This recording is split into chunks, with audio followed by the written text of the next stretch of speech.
Ocean and Brett starts Noiseworthy.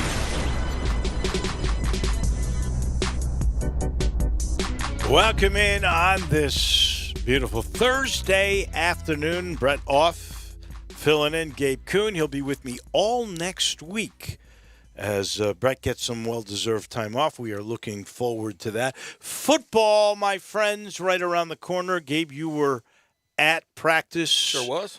You're going to let us know, I think at about 3:50, exactly what you saw. We got a busy show today. Teresa Walker's going to join us at 3:30. Straight back from Tokyo, where she covered women's basketball. That'll be a lot of fun to chat with what that was like, and also a little bit of the Tennessee Titan Tampa Bay Buccaneers scrimmage today. You heard that was not friendly. Scuffles. Antonio Brown got kicked out. My goodness. How do you get out of a friendly scrimmage? Well, and I've always said I'm into the preseason games. I understand that best evaluation you could get in a live game. But the joint practices always have fights like that, and because of that, more injuries.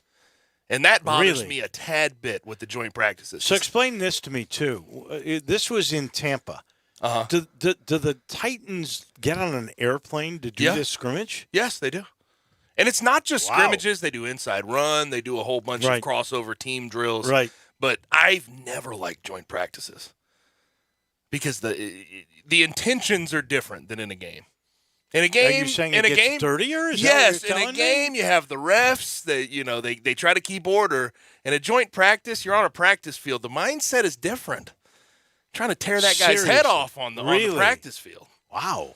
Yeah, and it seems to be that way every year. Why wouldn't you want to do that in a game? Why would you rather do that in a scrimmage? It seems to me you'd save that energy. They blow that whistle, Dave. They blow the whistle. And they throw the laundry out there during the game. So you're telling me they don't have officials during these scrimmages? They do, but they don't take them as serious.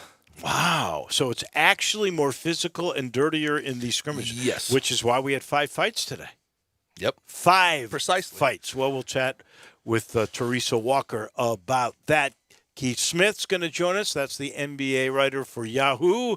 And, of course, he is down in Orlando. We'll ask him about all the moves the Grizzlies have made. There are a lot of people think that to get from 18 to 15 instead of a major move, there will be some cutting of salaries. We'll see what Keith Smith has to say.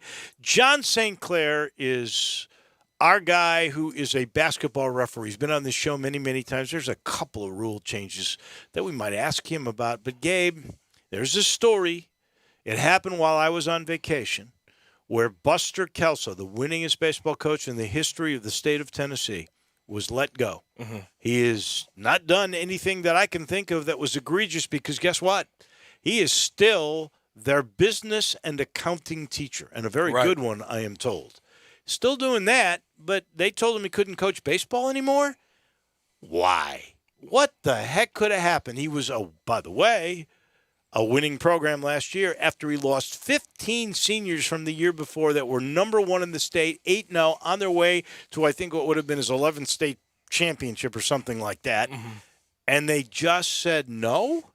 What? Why? John St. Clair, we think, will have some answers for us at 4:30. We Talk Tigers with Greg Gaston. That comes your way at 5 o'clock. This news just in. Lemoyne Owen, the Magicians, they got a new basketball coach. William Anderson, who's been their coach for all these years, has been moved up to athletic director. The new coach, this blows me away. The new coach will be former Grizzly Bonzi Wells. We will have at 5:30 today either Bonzi or we will have William Anderson on to explain that move. That's big. That's the biggest move the Lemoyne Owen Magicians will have since they had Smokey Gaines, which was disastrous, like 15 or 20 years ago. I'm not familiar with Smokey. I can't lie to you, Dave. Smokey was he was a long-time coach, like a good friend with Willie Harrington. Okay. Mayor Harrington. Yeah. And then he coached colleges like Detroit, maybe either pre or post Dick Vitale. and had a fairly long career. I want to say he was at San Diego or San Diego State as well. Mm-hmm. And then late in his career, he came here and he coached. I want to say Smokey might have become the AD of city schools, and then he became the coach of Lemoyne-Owen, and it didn't work out that way. So the preseason exhibition game, Penny, Rashid, Larry Brown, Cody versus Bonzi. A little more interest around that one. I know it. I know that's the We're gonna fill up the forum Oh for an exhibition. I think we could. If Penny goes one-on-one with Bonzi Before the game? that might be cool. That'd be a draw. add a little thing. Halftime entertainment. Why not? Larry Brown could be the ref. Larry would be the ref of the one-on-one with Bonzi and Penny. He could try. That'll be a lot of fun. All right, this story just coming out as well. I mentioned the college football season right around the corner, and the city's got a plan for all the Liberty Bowl disruptions with Liberty Park. The city today finalized parking plans with 3 off-site parking lots as well as a rideshare shuttle to and from the University of Memphis. So the lots, which, by the way, are going to be cash only. Mm-hmm. I don't. Who does this? Does the city get that, or does the school get that? I would assume the school, since it was released by Memphis football and Memphis athletics. I would assume. I didn't get that. They know what they say about assuming. You got that as a release, because I didn't get that as a release. I got that as a story from the Commercial Appeal. Yeah, it was a release. Memphis football Twitter put it out, and I got it on my email as a release as well. Okay. It'll be a $5 round trip shuttle. From That's the U of M campus. That's a shuttle. Yeah. Now I'm talking about the fans who park at the Coke plant, at Toby Park, right, and at the City of Memphis surplus lot, which is, I believe, that police thing, on Avery. Those 3 lots will be open for cash only.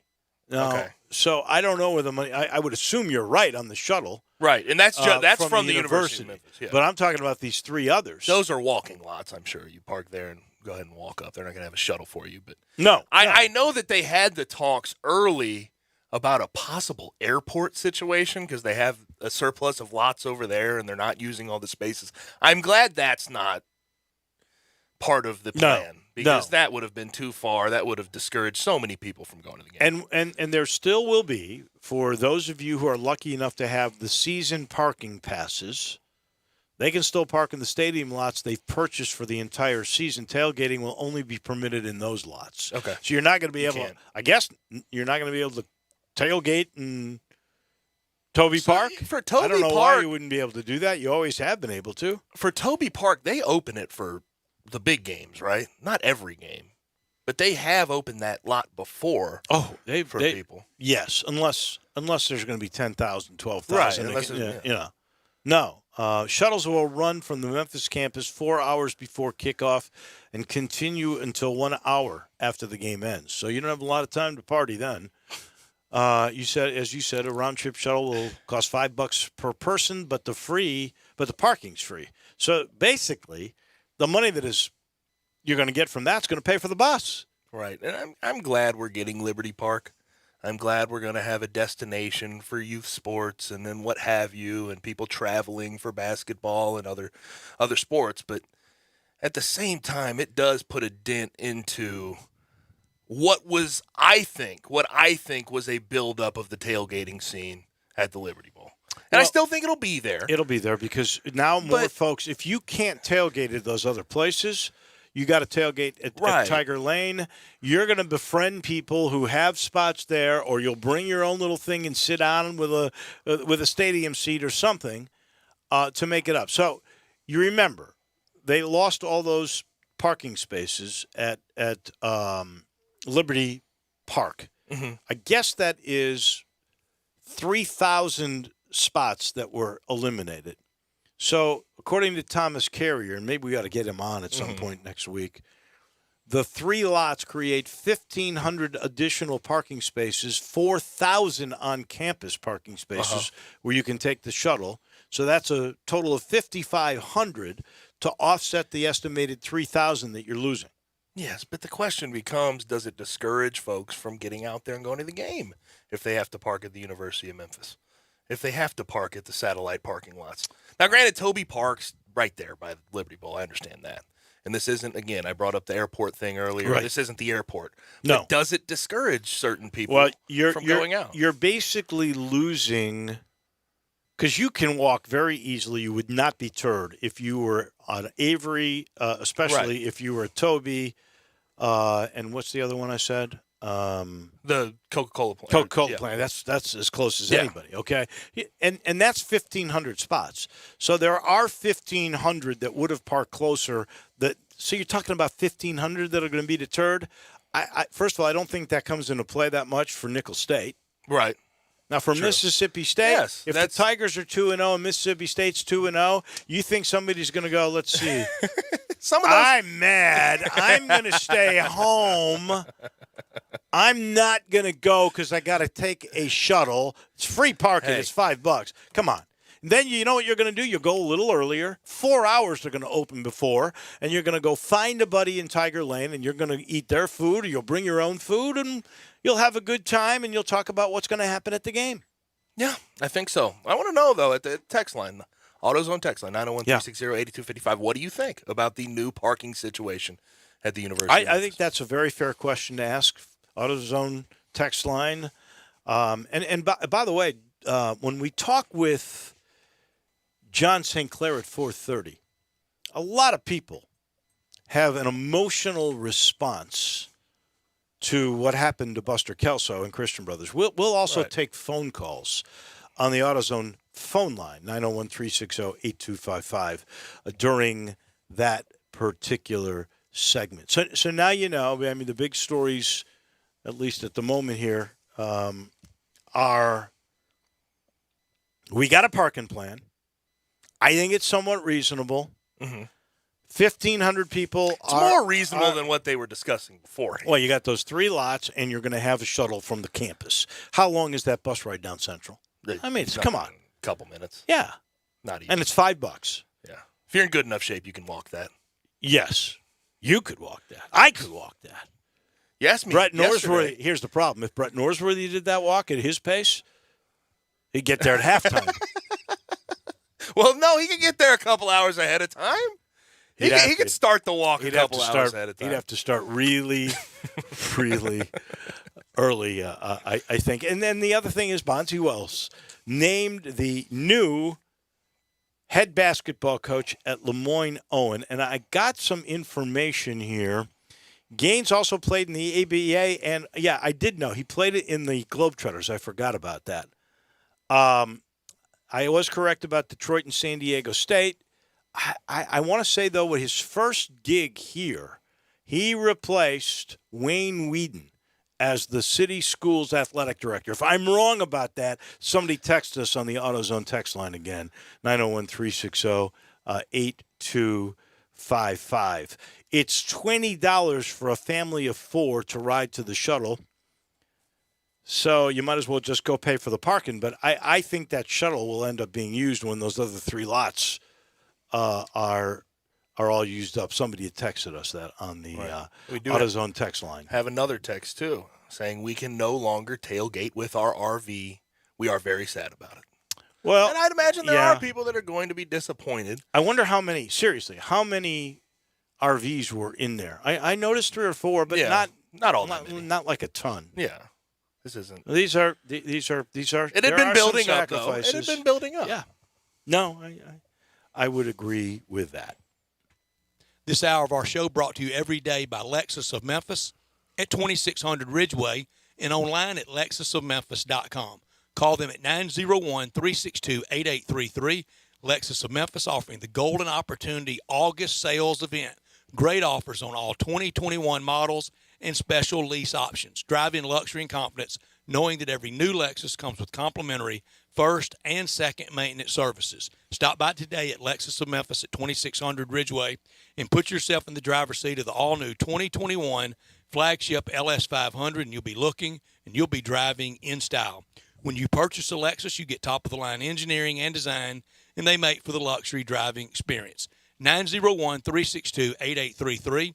online at lexusofmemphis.com. Experience amazing at Lexus of Memphis. Top story of the day. Well, we've just been talking football, but Jerry Palm today released his first bracketology from This is CBS. This is the Lenardi competitor who does, I think Jerry Palm does a great job. And by the way, we should point out, you can listen to Jerry Palm every week with Greg and Eli on Sports 56 middays. And I think he does a spectacular job. So, Tigers are a 5 seed. Now, let me ask you this. If Amani Bates says over the weekend, Memphis, I'm coming, do we get to 3? Do we get to a 3? I say 1 or 2, Dave.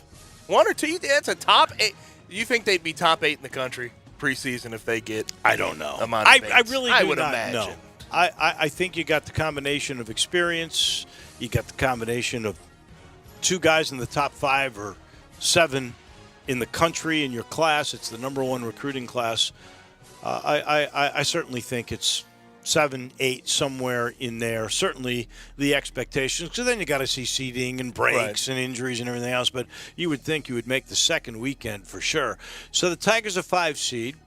They are in the bracket. Now remember, all this most likely changes. I would guess that this probably won't be what the bracket will look like when we actually get to March. Right. But they're a 5 seed, and if they win the 12 seed position, they would take on North Carolina, who's the 4 seed. The 1 seed in that bracket would be a repeat of the 2008 National Championship game. Come on, Dave. The Tigers 0-1 to that team. That is for sure. Kansas would be your Sweet 16 opponent if this were to hold up. Arkansas is a 4 seed. Houston, actually the higher-ranked team in the American, they're a 4 seed. Auburn's a 6 seed. Tennessee, I thought might be higher. They're a 6 seed. Kentucky's a 3 seed. LSU is an 8 seed. Mississippi State is a 10 seed. And I'm going to add St. Louis in this. They're an 11 seed playing in Dayton. The Billikens. You know why I add the Billikens? Because they're on the Tiger schedule. So there's a few opportunities here to move up. Really Win convincingly and up your profile. Good out-of-conference schedule for the Tigers this year. And I appreciate, even though they have the mid-major programs, they're the high mid-majors, the Murray States of the world, the SLUs of the world. Western Kentucky. You can still build your resume with those. Sure. But what are we, 19 minutes into the show and you're already bringing up Memphis versus Kansas? We got to do this. We have to talk about 08. Did I You referenced do the it. bracket? You referenced it. Did I make the bracket? Jerry Paul made the bracket. But you referenced it very quickly. My top story of the day, reported by Evan Barnes of the CA and Frank Bonner of the Daily Memphian. Grant Gunnell, who is the favorite to win the quarterback job, is day to day. They haven't disclosed any injury situation, what it is. But I am here to say, calm down. Don't read into it. It's the middle week of camp. We don't need to freak out about anybody getting banged up or anybody with a rolled ankle or a hurt arm. Everyone hurts this week of camp. You and there's said no yesterday this is the most physical week of all in fall camp. 100%. And if guys are hurt right now, you don't want to push them. Well, there's no reason to. Well, you're 3 weeks out from a game. You don't need to worry about him having that linger throughout the season. Okay, whatever it is, if it's a small ailment, if it's a medium-sized ailment, let him sit, let him relax. If he's going to play a role in next year's season, which I think a lot of people think he will, let him relax. Today is the 19th. The game is the 4th of September. Unless it requires surgery or it's a major sprain, like a high ankle sprain to the nth degree, you don't have to worry. You're right. I'm not sweating. At all. You were out there. You're going to tell us a little bit later. Just answer this question real quick. How did Seth Hennigan look? Because he was the one taking the snaps. Freshman, true freshman, obviously came in and rolled early, and he looked good. Spreading the ball around, looked very comfortable. It's rare to see a true freshman quarterback with that type of poise, and he had it. Paxton Lynch looked pretty good as a freshman. I think a lot of people would dispute that. I think he looked okay as a He looked freshman. all right, but I think people would dispute that, Dave. Really? I remember they were calling for Jacob Karam.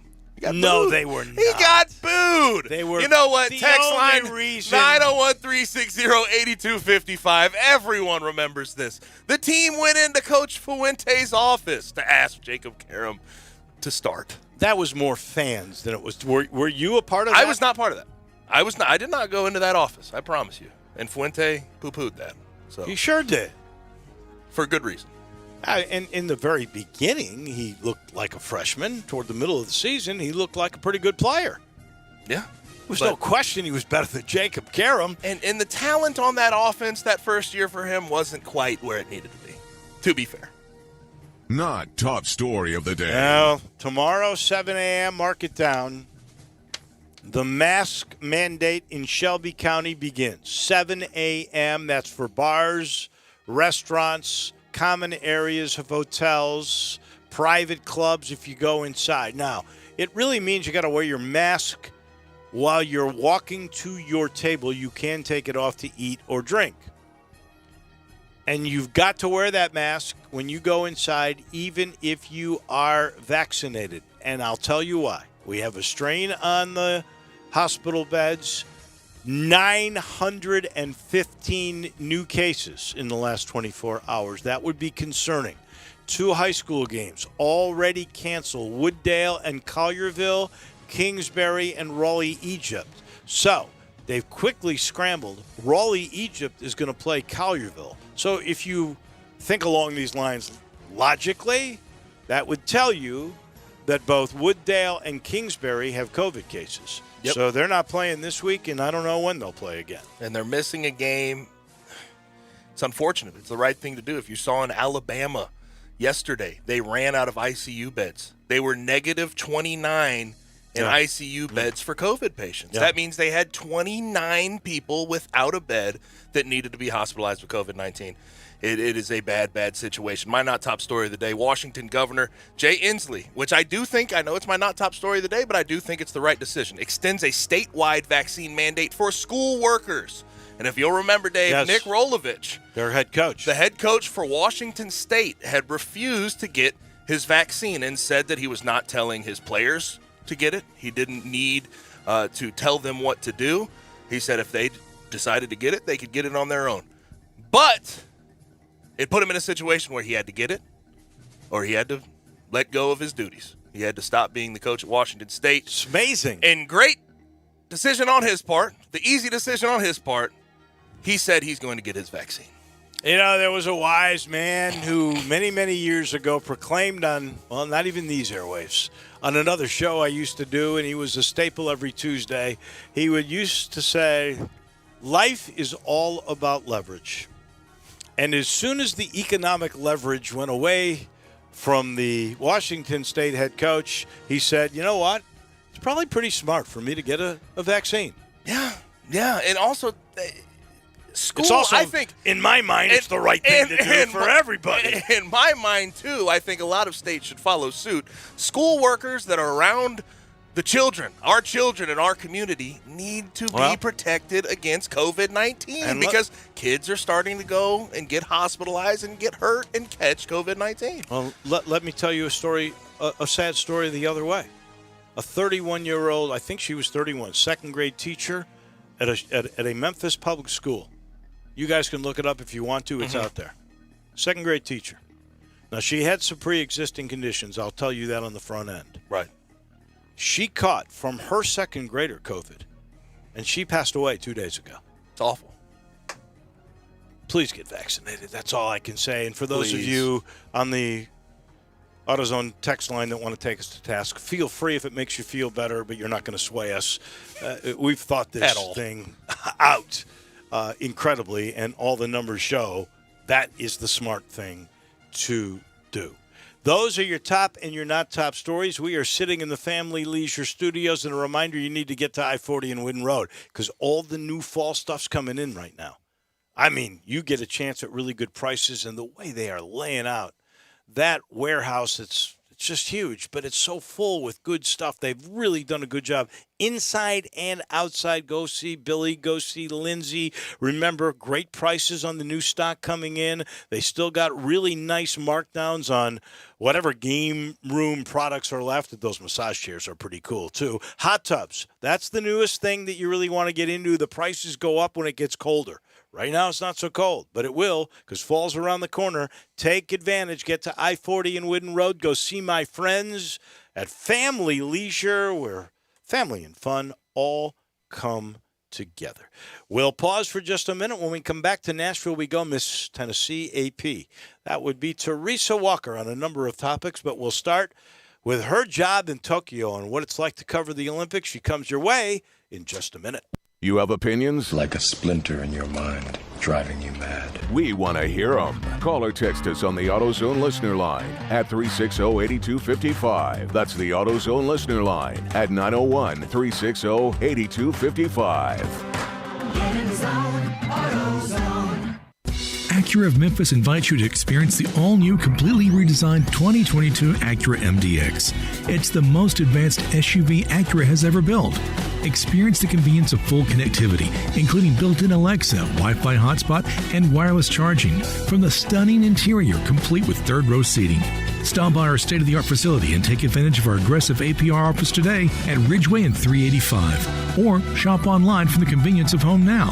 Visit AcuraofMemphis.com. RS Financial Group and Orion Federal Credit Union present the 2021 World Championship Hot Wing Contest, August 28th at Tiger Lane, featuring the South Hall Cafe's World Wing Series. Earn a spot to compete for $25,000. Go to worldwingfest.com. August 28th, mark the date for the World Championship Hot Wing Contest and Festival at Tiger Lane. Live bands, $10,000 in cash prizes, presented by Orion Federal Credit Union, RS Financial Group, benefiting Ronald McDonald House Charities of Memphis. Go to worldwingfest.com.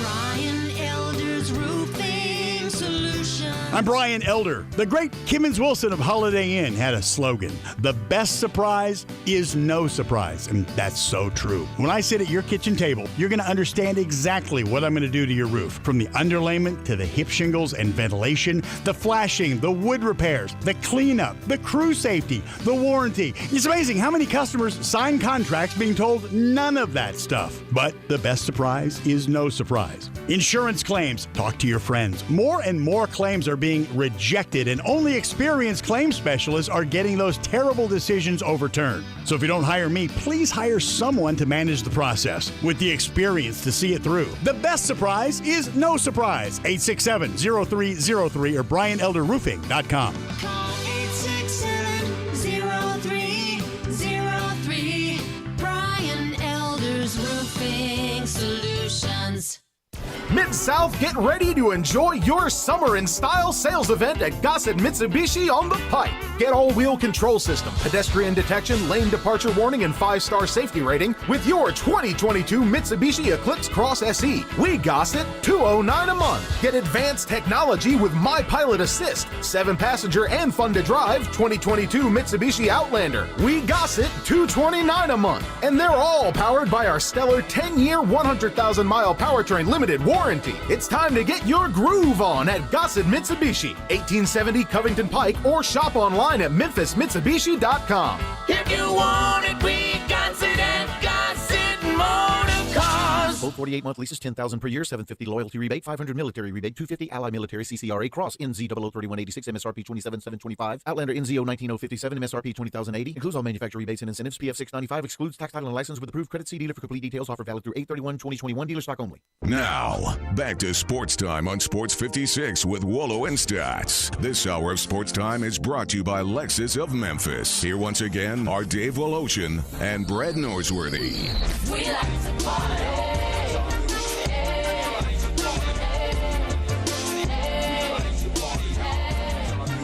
Welcome back in. Nice to have you aboard on this beautiful Thursday afternoon. Wolo with you, Gabe with you. Brett has the day off. To Nashville we go. We got a couple of things we can cover today with Miss Tennessee AP. That would be Teresa Walker, fresh from Tokyo. We'll talk a little bit later about what happened at the big brawl today between Tampa and the Titans. 5 different fights Brady saying that Vrabel has mellowed out as a in his old age. I haven't really seen that. But in the meantime, let's start with the Olympic Games. And Teresa had the honor of covering the American women and women's basketball, and of course they won the gold medal. Have you recovered jet lag and everything else, Teresa? And thank you for giving us some of your time today. Thanks, Teresa. I think maybe I'm starting to. My problem, Dave, is when I got back, I took off last Tuesday. I got back to my house literally at 11 p.m.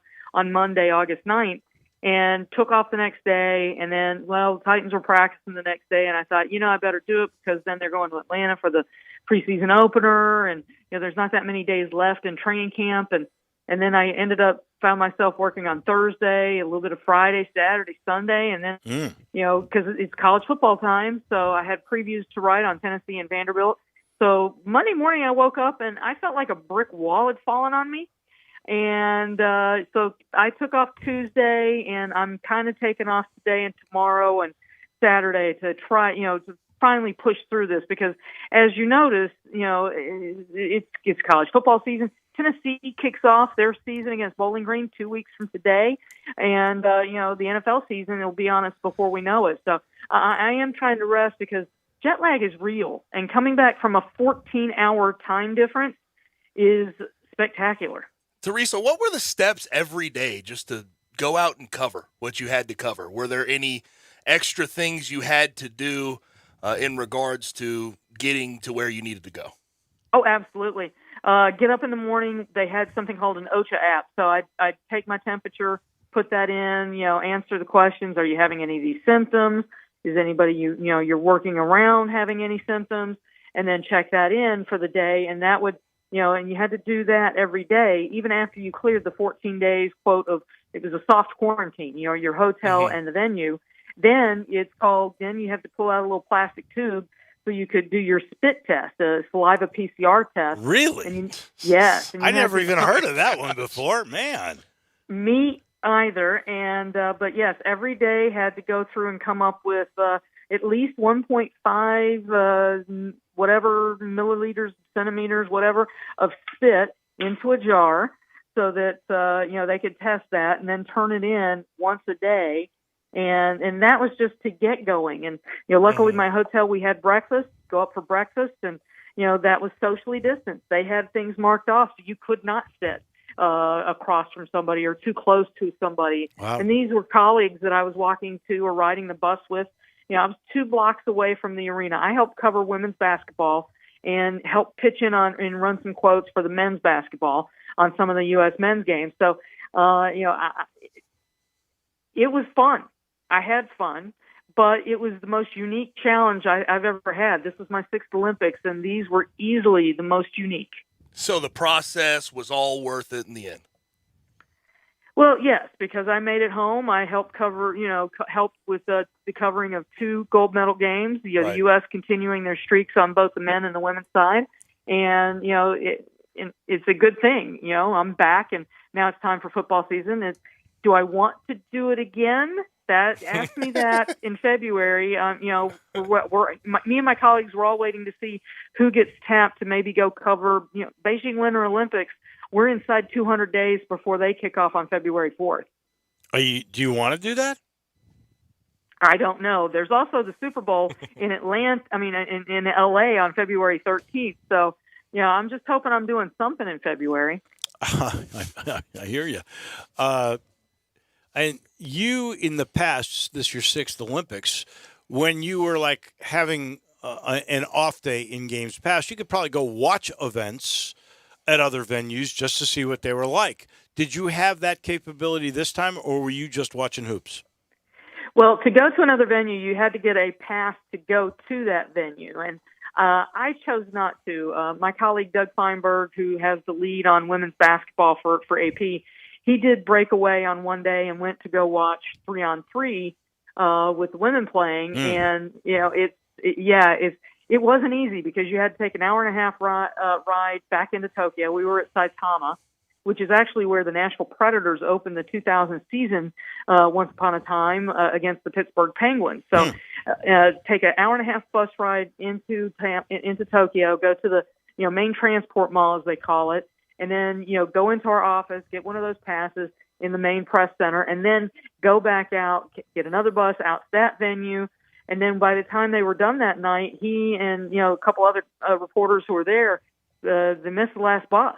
So they ended up having to find a way to get a taxi to get them to their hotel. And then Doug had to take another taxi to get back. It was like 2 a.m. in the morning when he got back from that, I said, you know what? No, I've worked hard enough. I'm going to sit in my room, drink some Chardonnay, and have an egg salad sandwich, guys, that's better than what I've ever had at Augusta. Really? Yeah. It couldn't have been as cheap as the one you get at Augusta, I can tell you that. It was close. Really? It was 211 yen, which is about $1.91 for a sandwich. Yes. Wow. Anthony Bourdain raved about it. I'm just saying, it was wonderful. Oh, what about Chardonnay? Good Chardonnay? Oh, it's from the Burgundy region of France. It was wonderful as well. Wow. Yeah, I'm learning things about today. I never knew. All right, so if we're going to talk about dominating basketball teams, this was not necessarily the dream team of the past, the men's team, but this women's team, they are pretty darn awesome. Nobody really got close. A little bit in the championship game, but that was about it. They're the more dominating team, correct? Oh, absolutely. And it was interesting because they actually trailed at the end of the first quarter for their first 3 games, but because of the dominant inside post play that they had, think about it, Brittany Griner, Brianna Stewart, Asia Wilson, Sylvia Fowles. I mean, there was one game where they scored 72% of their points, from in the paint, because these women were just, it's tough for anyone in the world to match the size that the United States has, on the women's side. Now, it was funny, the men, you look at them and you're looking, it's like, no offense, Bam Adebayo, but, you're not really a true 5. And, it kind of showed up in their first game. They lost to France. And, they just didn't really ever go inside to threaten or try and go against Rudy Gobert much. And, but the women, they got size. And, Dawn Staley, she just kind of is like, let's play the game that we've got.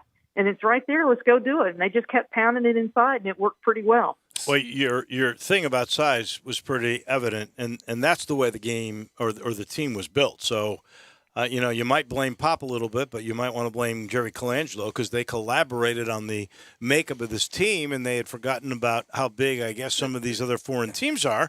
And so the next question I have for you is, has the world or is the world catching up with the United States when it comes to basketball and talent? And how close would you say they are on the women's side? Well, they're closer on both sides, but probably closer on the men's side. Look at how many Olympic teams were in Tokyo with NBA players on their roster. I mean, after the U.S. lost to France, I had people telling me on social media, well, France doesn't have anybody. No, wait a minute. They had Nick Batum. They had Evan Fournier. And then, Gobert, the 3-time Defensive Player of the Year, all NBA players. Luka Doncic. There's a reason Slovenia was playing in the Olympics because of Luka. You could go up and down most of the rosters, and they had, NBA players were well represented. The U.S. doesn't have a monopoly in that area anymore. So that's why, they had to work for their gold medal. For the U.S. women, they're getting closer. I mean, look at the fact that Japan was in the gold medal round for the first time ever. Yes, they are the host nation, but they qualified for these games. They weren't given a pass just because they were hosting this time around.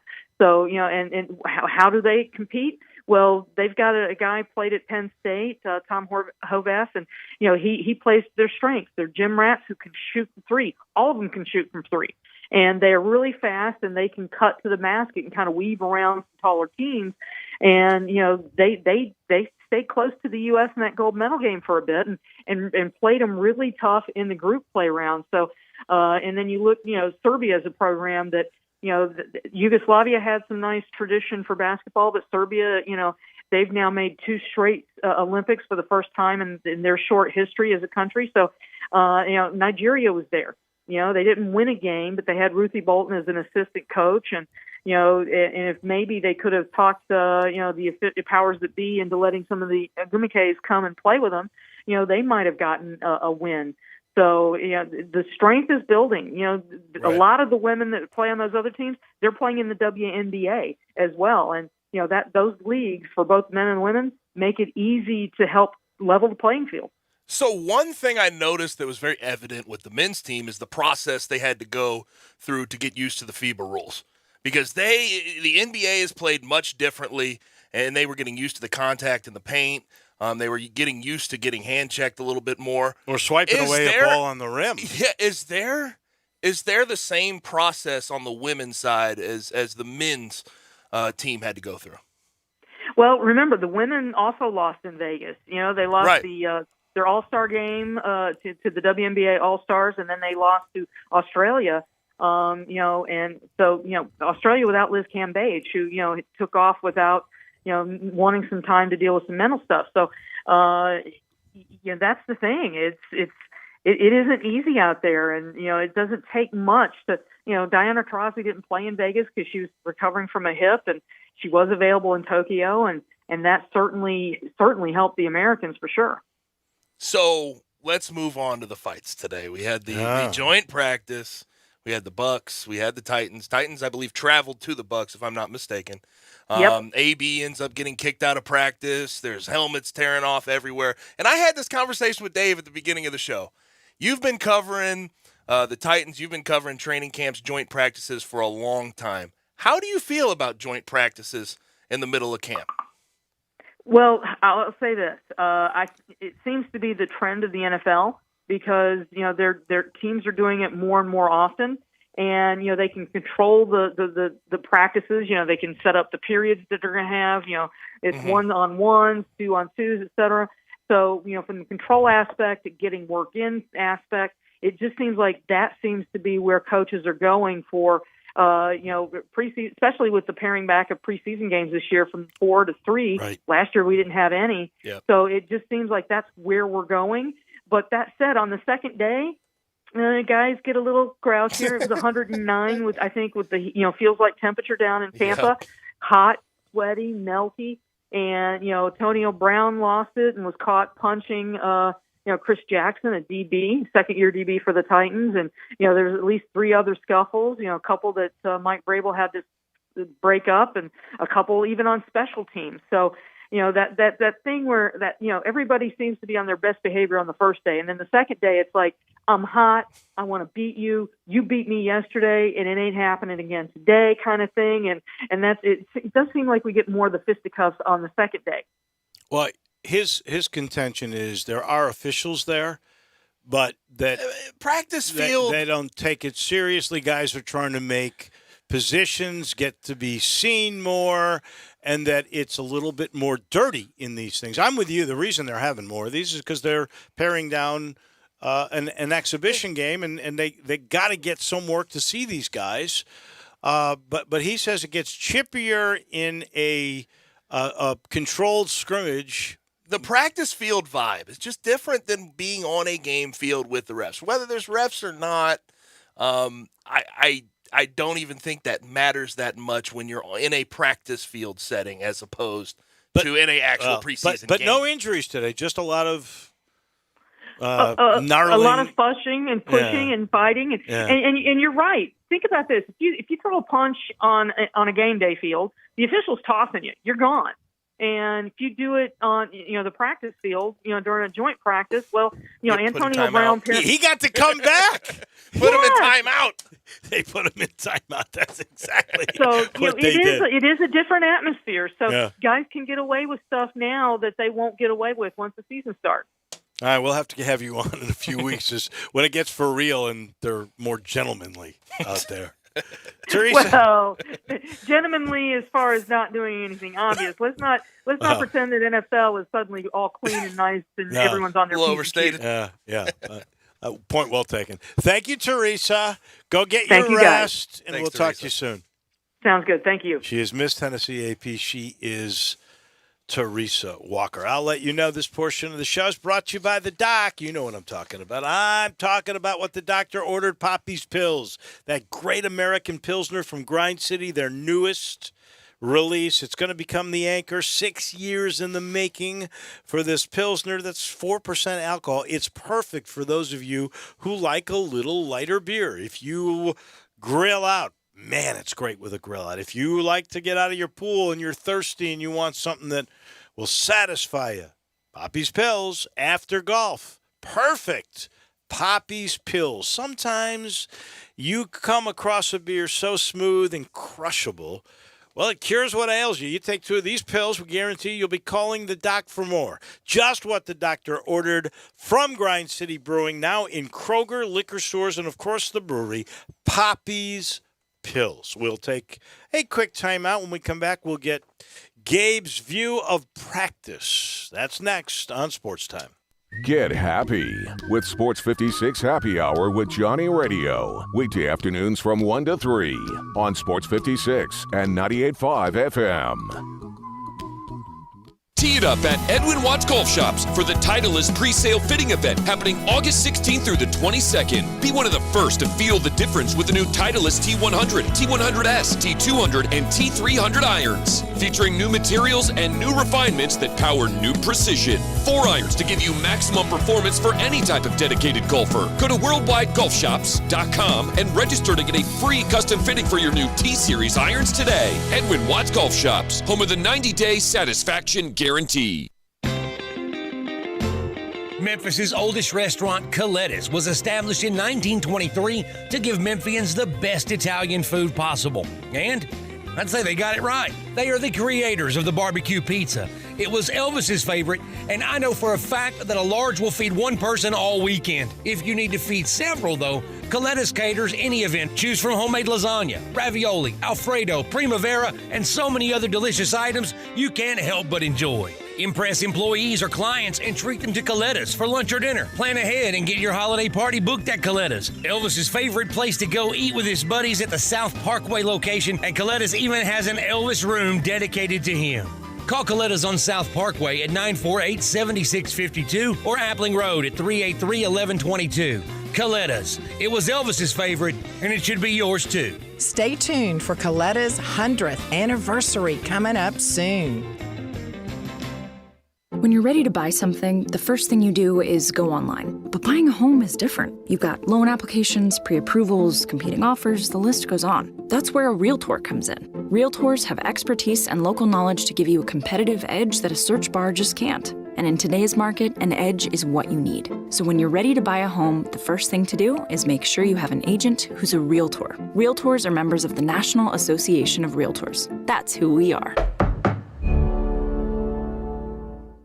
Mid-South, get ready to enjoy your summer in style sales event at Gossett Mitsubishi on the Pike. Get all-wheel control system, pedestrian detection, lane departure warning, and 5-star safety rating with your 2022 Mitsubishi Eclipse Cross SE. We Gossett $209 a month. Get advanced technology with My Pilot Assist, 7-passenger and fun to drive 2022 Mitsubishi Outlander. We Gossett $229 a month. And they're all powered by our stellar 10-year, 100,000-mile powertrain limited warranty.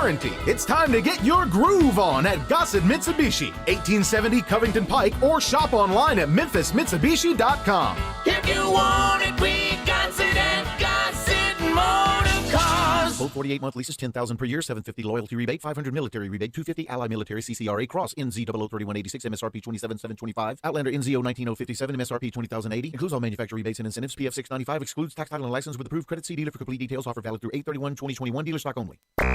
Now, back to Sports Time on Sports 56 with Wolo and Stats. This hour of Sports Time is brought to you by Lexus of Memphis. Here once again are Dave Woloshin and Brett Norsworthy.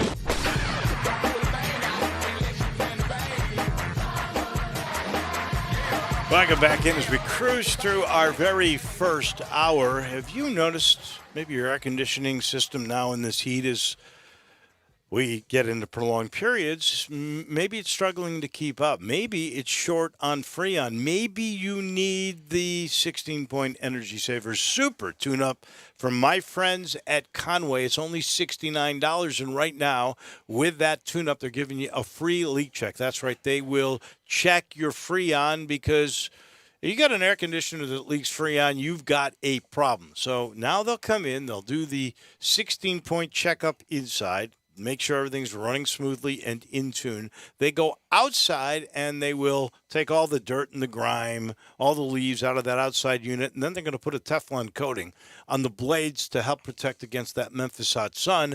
Then they're going to come back in and do the Freon leak check. They take care of you. All you got to do is call 384-3511. Your system will last a lot longer. 384-3511.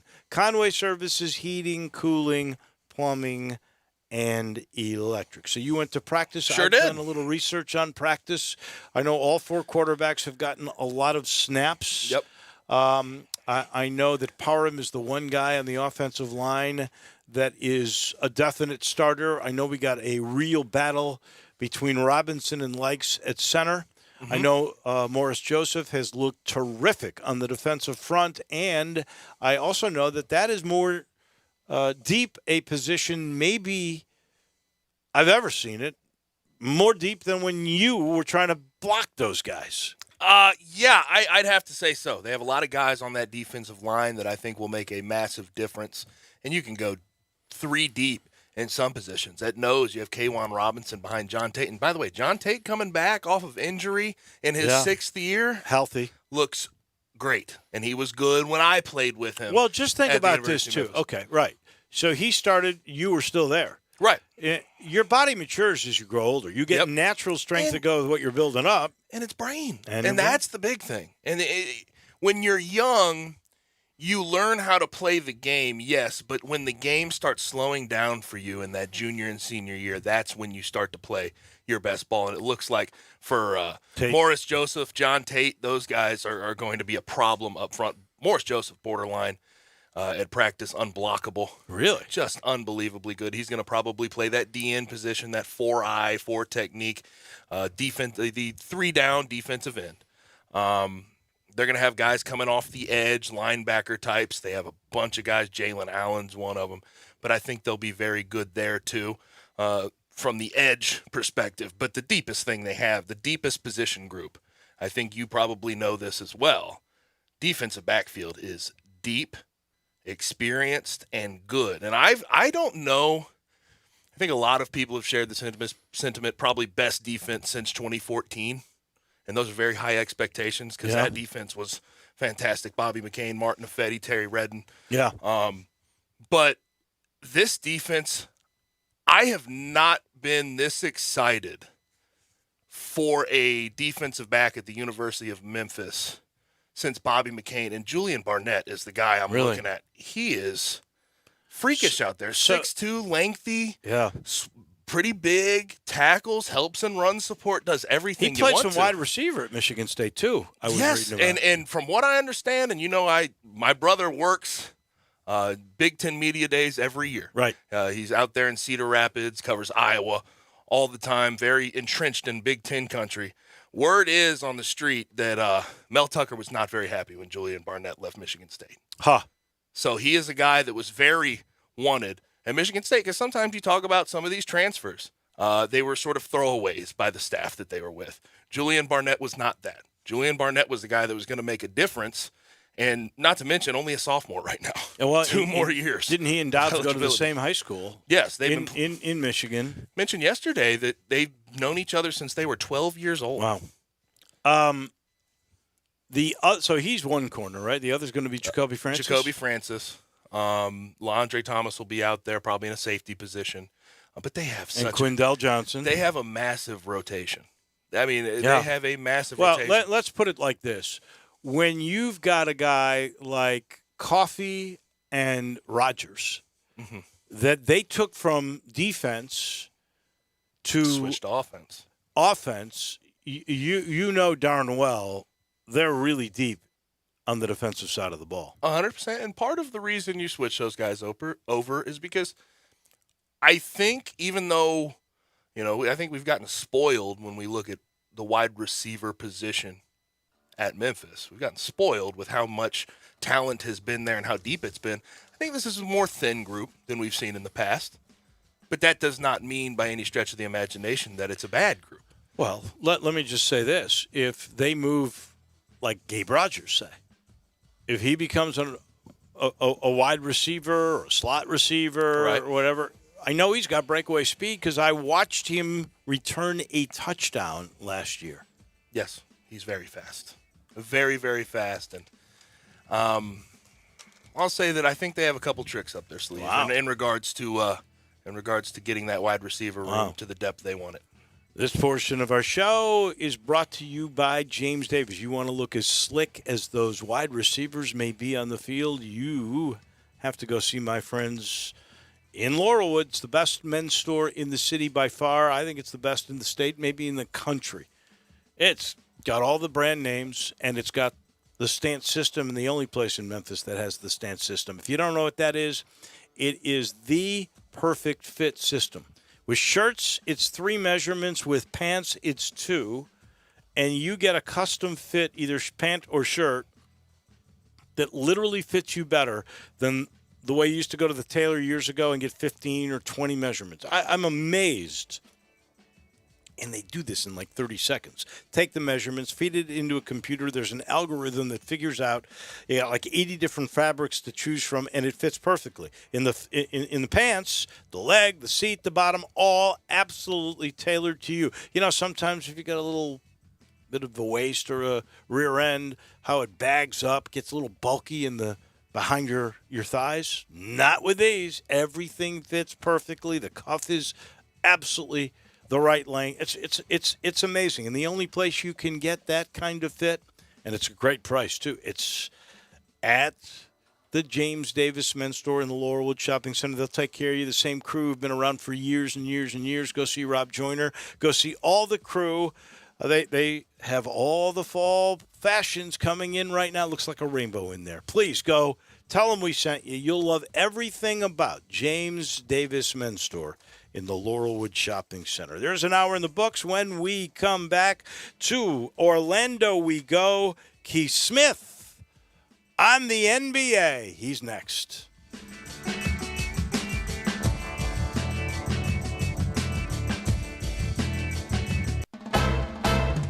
Taqueria Express has a new location at 6290 Winchester with family deals every day. Mouth-watering chicken tacos, only 99 cents. 3 tacos with rice, beans, and fresh guacamole, only $6. And incredible signature dishes with chicken or beef chimichangas and homemade tortillas stuffed with fresh beans, rice, and cheese on top. If you're hungry, try Taqueria Express's gigantic Macho Burrito. Homemade with fresh flour tortilla, and you choose beef, chicken, pork, or shrimp. Includes beans, rice, melted cheese, lettuce, tomato, and sour cream. Fajita fans try Taqueria's delicious chicken or steak fajitas. Big enough for 2 people and only $10. If you're thirsty and want something unique, then try Taqueria drinks made from scratch, like melon and pineapple.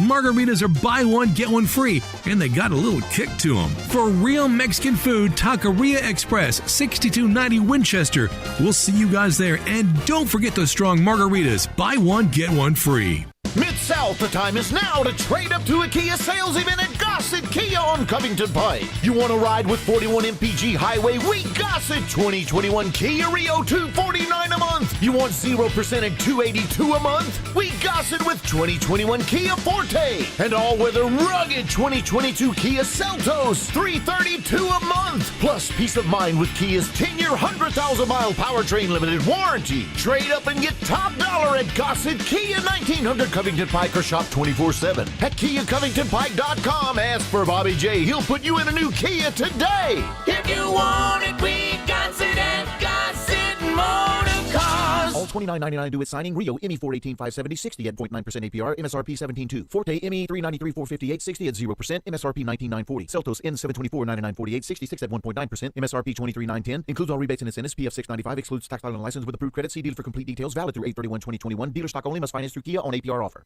Get in zone, AutoZone. Welcome to AutoZone, where we've got more ways to get you what you need your way. Get the job done today with our free same-day store pickup. Just order online and pick it up the same day at your local AutoZone. Or get it done tomorrow with our free next-day delivery. Just order on AutoZone.com by 10 p.m. and we'll deliver it to you the next day. Getting your job done just got easier. Free next-day delivery and eligible orders. Restrictions at AutoZone.com. Get in zone, AutoZone. Hey everybody, it's Rick Earwood, and you know in my day I've bought several homes.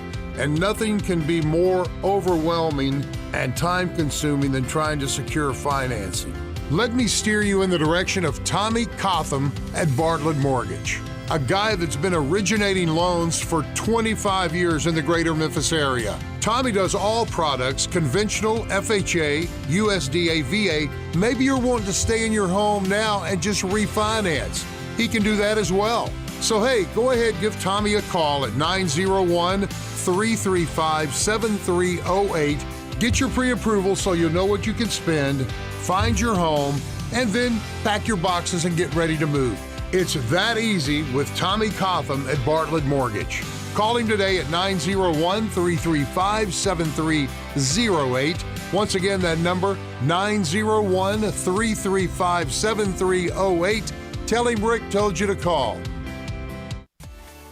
At Jason's Deli, when you're dining in or picking up curbside, you can expect wholesome food and no surprises, just delicious sandwiches, crisp salads, and quick quality meals made with the freshest ingredients and no artificial trans fats, MSG, high fructose corn syrup, or artificial colors and dyes. Around here, a lot of thought goes into what we put into our food and what we take out of it, because you're not just taking a bite, you're getting a taste of who we are. New items are constantly being created to expand our menu for all tastes and special diets with vegan and gluten-free options available. Convenience and on-time delivery you can count on. It's just a click away at jasonsdeli.com, so whether you need to feed 5 people or 5,000, the team at Jason's Deli, they have the credentials and the commitment to keep you satisfied. Freshness is nearby at Jason's Deli with locations at Ridgeway in the Park Place Center, Poplar and Highland, Germantown Road in Cordova, and on Goodman Road in Olive Branch. Jason's Deli. It's wholesome food and no surprises. We are Sports 56 WHBQ Memphis and W253DF Memphis, Flynn Broadcasting Stations. Now, more of Sports Time on Sports 56 with Wolo and Stats. This hour of Sports Time is brought to you by Homer Skelton Hyundai. Here once again are Dave Woloshin and Brad Norsworthy.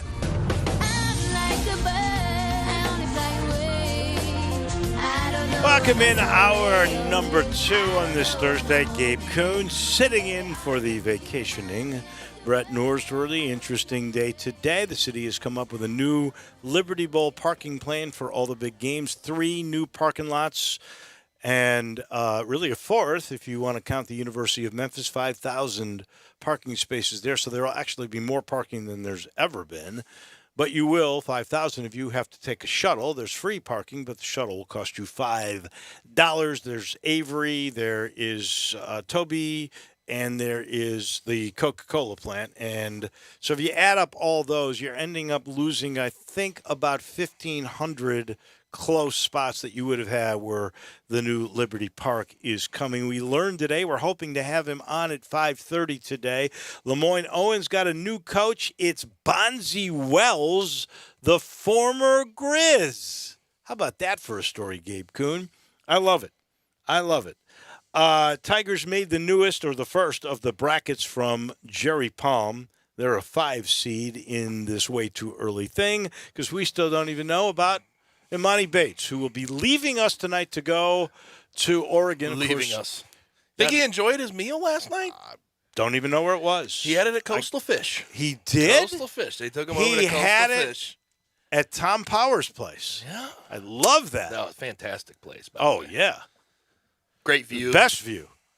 Food's food. great. I was saying food probably better. Yeah. Better part. I didn't know he went there. Is he a fish guy? I don't know. It must be. Must be. And then just a reminder, the mask mandate starts tomorrow, 7 a.m. That means bars, restaurants, common areas of hotels. If you're going to go inside, you got to walk with a mask inside starting at 7 a.m., even if you are vaccinated. So we are there. We had, rightfully so, 915 new COVID cases today, and all those hospital beds, 99% of those in the hospital beds are not vaccinated. So, again, best way to fight this is to use these masks, and if you can, get vaccinated. In the meantime, let's go down to Orlando. Our friend from Yahoo Sports, that would be Keith Smith, who joins us now. I don't think we've talked to you since the Grizzlies made the deal to get Patrick Beverly and Rondo and Arturo, and now we don't have Beverly, but there's 18 players that Memphis still has. They got to get rid of 3. Is there another deal to happen? Will there be just some late summer cuts? Keith Smith, what do you think is going on in the brain of Zach Kleiman? Yeah, I think they're doing their best to cycle through some back-end roster spots. They're pretty well set with their top 7, 8, maybe even 10 guys. And I think right now, if there's an upgrade to be found, they'll go and grab them. If there's not, then they'll keep moving on and just kind of do their things that they want to do. So I think what you're going to see here is, in order to even make the second Beverly trade with the Minnesota Timberwolves, they're going to have to let waive somebody, because they're already at 20 players right now. So we don't, in 20 is the max in the off season. So they're going to have to waive somebody to even make that trade. So we'll see how that actually goes down, or maybe they send another player back to Minnesota or something along those lines. So it's going to be very interesting to see how this all comes together here. But I think this is what you do when your main bulk of your roster is set. You just keep kind of churning that bottom of it, trying to find somebody who will pop. Just ended up acquiring Jarrett Culver and Juan Hernan Gomez from the Timberwolves. Obviously, I think Hernan Gomez is a guy that you could have on your bench. I think he plays a role, can shoot, and he's a sizable guy, can get some rebounds for you. What is your feel of Jarrett Culver? Is it too early to say that he's a bust? Obviously, 6th overall pick in 2019. Or is he a guy that you think that the Grizzlies could take a shot on and it possibly could have a decent upside? Yeah, it's so tough. You never want to give up on a guy after just 2 seasons. And last year was a mess for him with injuries, but he didn't really show any kind of steps forward last year. He played more as a rookie and looked in some ways better than he did a season ago. He's kind of in an odd position where he's not really a point guard. He's not really a shooting guard, because in order to be a shooting guard, ideally you can shoot, and he can't do that. He can't defend point guard, so that becomes a little bit of a problem there. So we're gonna just kind of have to keep watching to see what becomes of this. I'm not entirely sold he even sticks in Memphis. They've got an awful lot of guards, and I'm not entirely sure why they're going to have him taking up a spot on the roster. It might be one where they move him along in another deal, or maybe he just gets waived when they go into their cut down. Sometimes what we see with these high draft picks is it's easier for their original team to save face by trading them away and then letting another team decline their option, waive them, whatever they're going to do, than it is for the original team. So that might have been the case here with Culver. And then he may just need a completely fresh start and a new chance to start all over again somewhere. I don't know. He's played 97 games. Don't you think you get a feel for what a guy – I guess you could say if the chemistry was all wrong and being totally misused, but 97 games is a big part of the puzzle where you would think you'd figure out what the guy's strengths, what his weaknesses are, and I think he only averaged 5 points and 3 rebounds in those 97 games. How long do you think it takes to really get a feel for a guy? Yeah, generally you don't want to give up on guys on a rookie scale contract. You want to see it through unless there's been a major injury that has said, all right, this guy is out. And that's why you see sometimes we call them second draft players, where if you can get them on the cheap, you kind of call them your second draft, and you're going to take a shot at him. But at this point, he's going to be 23 this year for about midway through the season or so. That's starting to get a little older there's probably not going to be a lot of physical development left and those kind of things. And what's really tough is the Wolves traded up to the 6th pick to draft him. And it looked like, all right, maybe this is a guy that could fit in and do some stuff for them. And he just never really fully made sense there. They played him off the ball a lot, where he was an on-ball guy. And so that's what I kind of wonder, can you get him somewhere with a fresh start, see if you can maybe kind of figure out what's there with him. But as it stands right now, it's looking like he's probably going to be somebody who's going to have to fight to find his way to an NBA roster. And the Wolves had a log jam of wings at the time that they drafted him, and not to mention the coach that drafted him, the coach that he was there with for his rookie year, ends up leaving, and so he was dealt a bad hand. But I think a lot of people in Minnesota, when you see sort of the sentiment around him, is that there's not much belief that he can turn into the player that they thought he could be. Now, outside of him, there's a bunch of guys that the Grizzlies have acquired through draft and through trades. And with the exception of Steven Adams, who I think will probably start in place of Jonas Valanciunas, if he stays with them, if they don't make another trade with him, which I don't think they will. With the exception of him, is there any single name, any guy that they acquired that you see making an impact this season for the Grizzlies? Probably not, except for maybe Hernan Gomez. Okay, I really? think as long as you can get him back with his shoulder healthy, I think he has a chance to make an impact. But if you look at it, I mean, maybe Zaire Williams does. It's that is, I guess, technically an acquisition because he came through that trade there. I don't think Aldama is gonna. I think he's gonna spend a lot of time in the G League, getting some much needed seasoning for him. I'm not sure Rondo or Turu even stick with the team. I wouldn't be surprised if they're gone. And then after that, you're down to it's Hernan Gomez and Culver kind of behind Adams. So I think Hernan Gomez has a chance to do some stuff. I think he can fill a need for this team as another bench big, because off the bench, the only player with size is there are two guys, I guess, are Brandon Clark and Xavier Tillman, and Hernan Gomez gives you a different dimension than either one of those guys. So I think he has a chance to have a pretty good impact. Do you see a deal down the road here, like you mentioned, Steven Adams, or maybe throwing a Kyle Anderson, or is there a move the Grizzlies could still make that we're just not thinking about?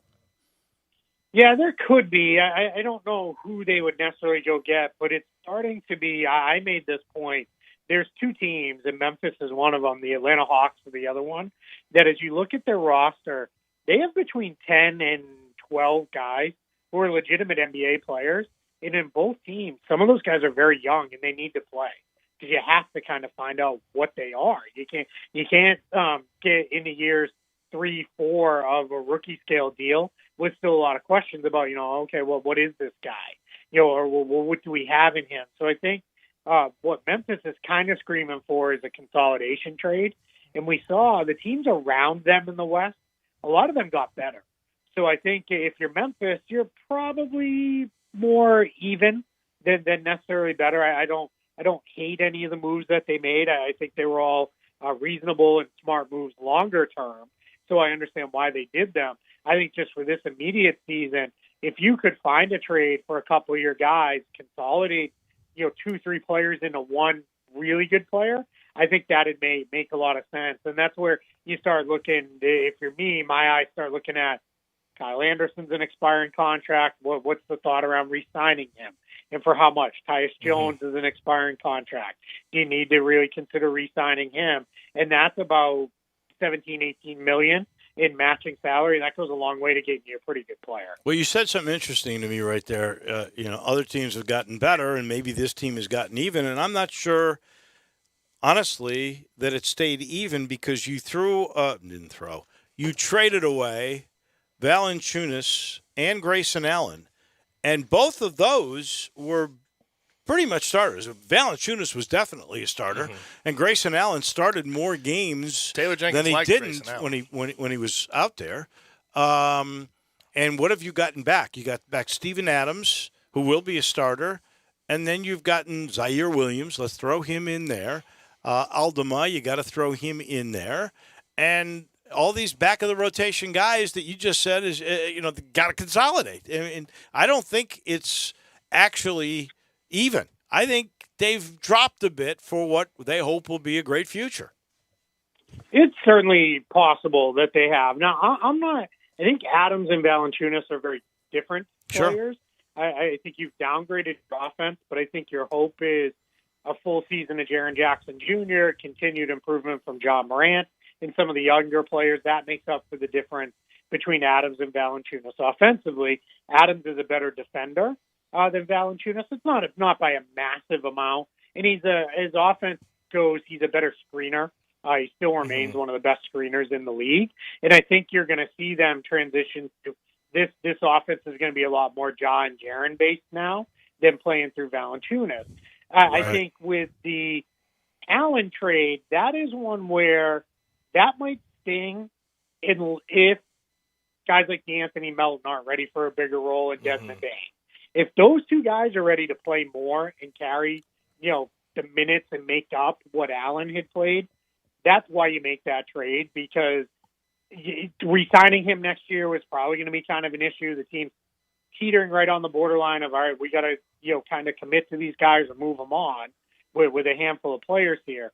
So I think the Allen trade design is, all right, now we've removed that question, potential problem from the equation, and we freed up all these minutes for Desmond Bane, who I know they're extremely high on, and now DeAnthony Melton's not going to have to fight to necessarily get on the court as much as he maybe did a year ago. Are you as high on Bane?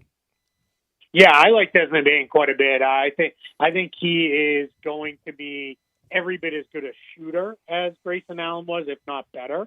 I think he'll also be a better defender. What you lose a little bit is Grayson Allen's a pretty good ball handler and playmaker, better than he gets credit for. So you lose a little bit there. But, again, you've got a lot of that in the opening group anyway with Morant and Anderson and then some of the guys coming off the bench. So I'm not as concerned about that. You need somebody who can be a knockdown shooter and also give you some of that wing defense that I think at times has been an issue. And I think it should be a happy, positive sign. And I know you can't take much out of Summer League, but it's a happy sign to see what Desmond Bane did in Summer League while he was still there. 30 points, main guy, handling the ball, doing what he could. One of the stories that I watched throughout the year, the Dennis Schroeder situation, that for him has to be rather regrettable, turning down 4 years, $84 million with the Lakers. He ends up landing, but for not even close to half of that, 1 year, $5.9 million with the Celtics. What do you think of his fit on that roster? Yeah, he fills a hole for them for sure. He would not have been my choice to fill that hole at $15 million plus a season, but at $6 million, great. Sure, why not? He comes in, if nothing else, he's going to give them some bench scoring punch, which was a major problem last year. Maybe he ultimately becomes a starter. It sounds like their plan is to bring him off the bench, which is a role we've kind of forgotten. But just 2 years ago, he almost won Sixth Man of the Year for OKC. That's how good he was off the bench there. So at $6 million, why not roll the dice? Because it's also one where if he's a locker room problem or if he's gunning for numbers and that starts to become an issue, you just move on from it and say forget it, because that's very easily movable via trade. Or if you really had to, you just waive him and eat the money and say, hey, we took a shot and it didn't work out. But I think you're going to get a Dennis Schroeder who's on his best behavior to prove I can contribute to a good team at a high level. And this is why you should hand me a good chunk of money next summer that I didn't get this year.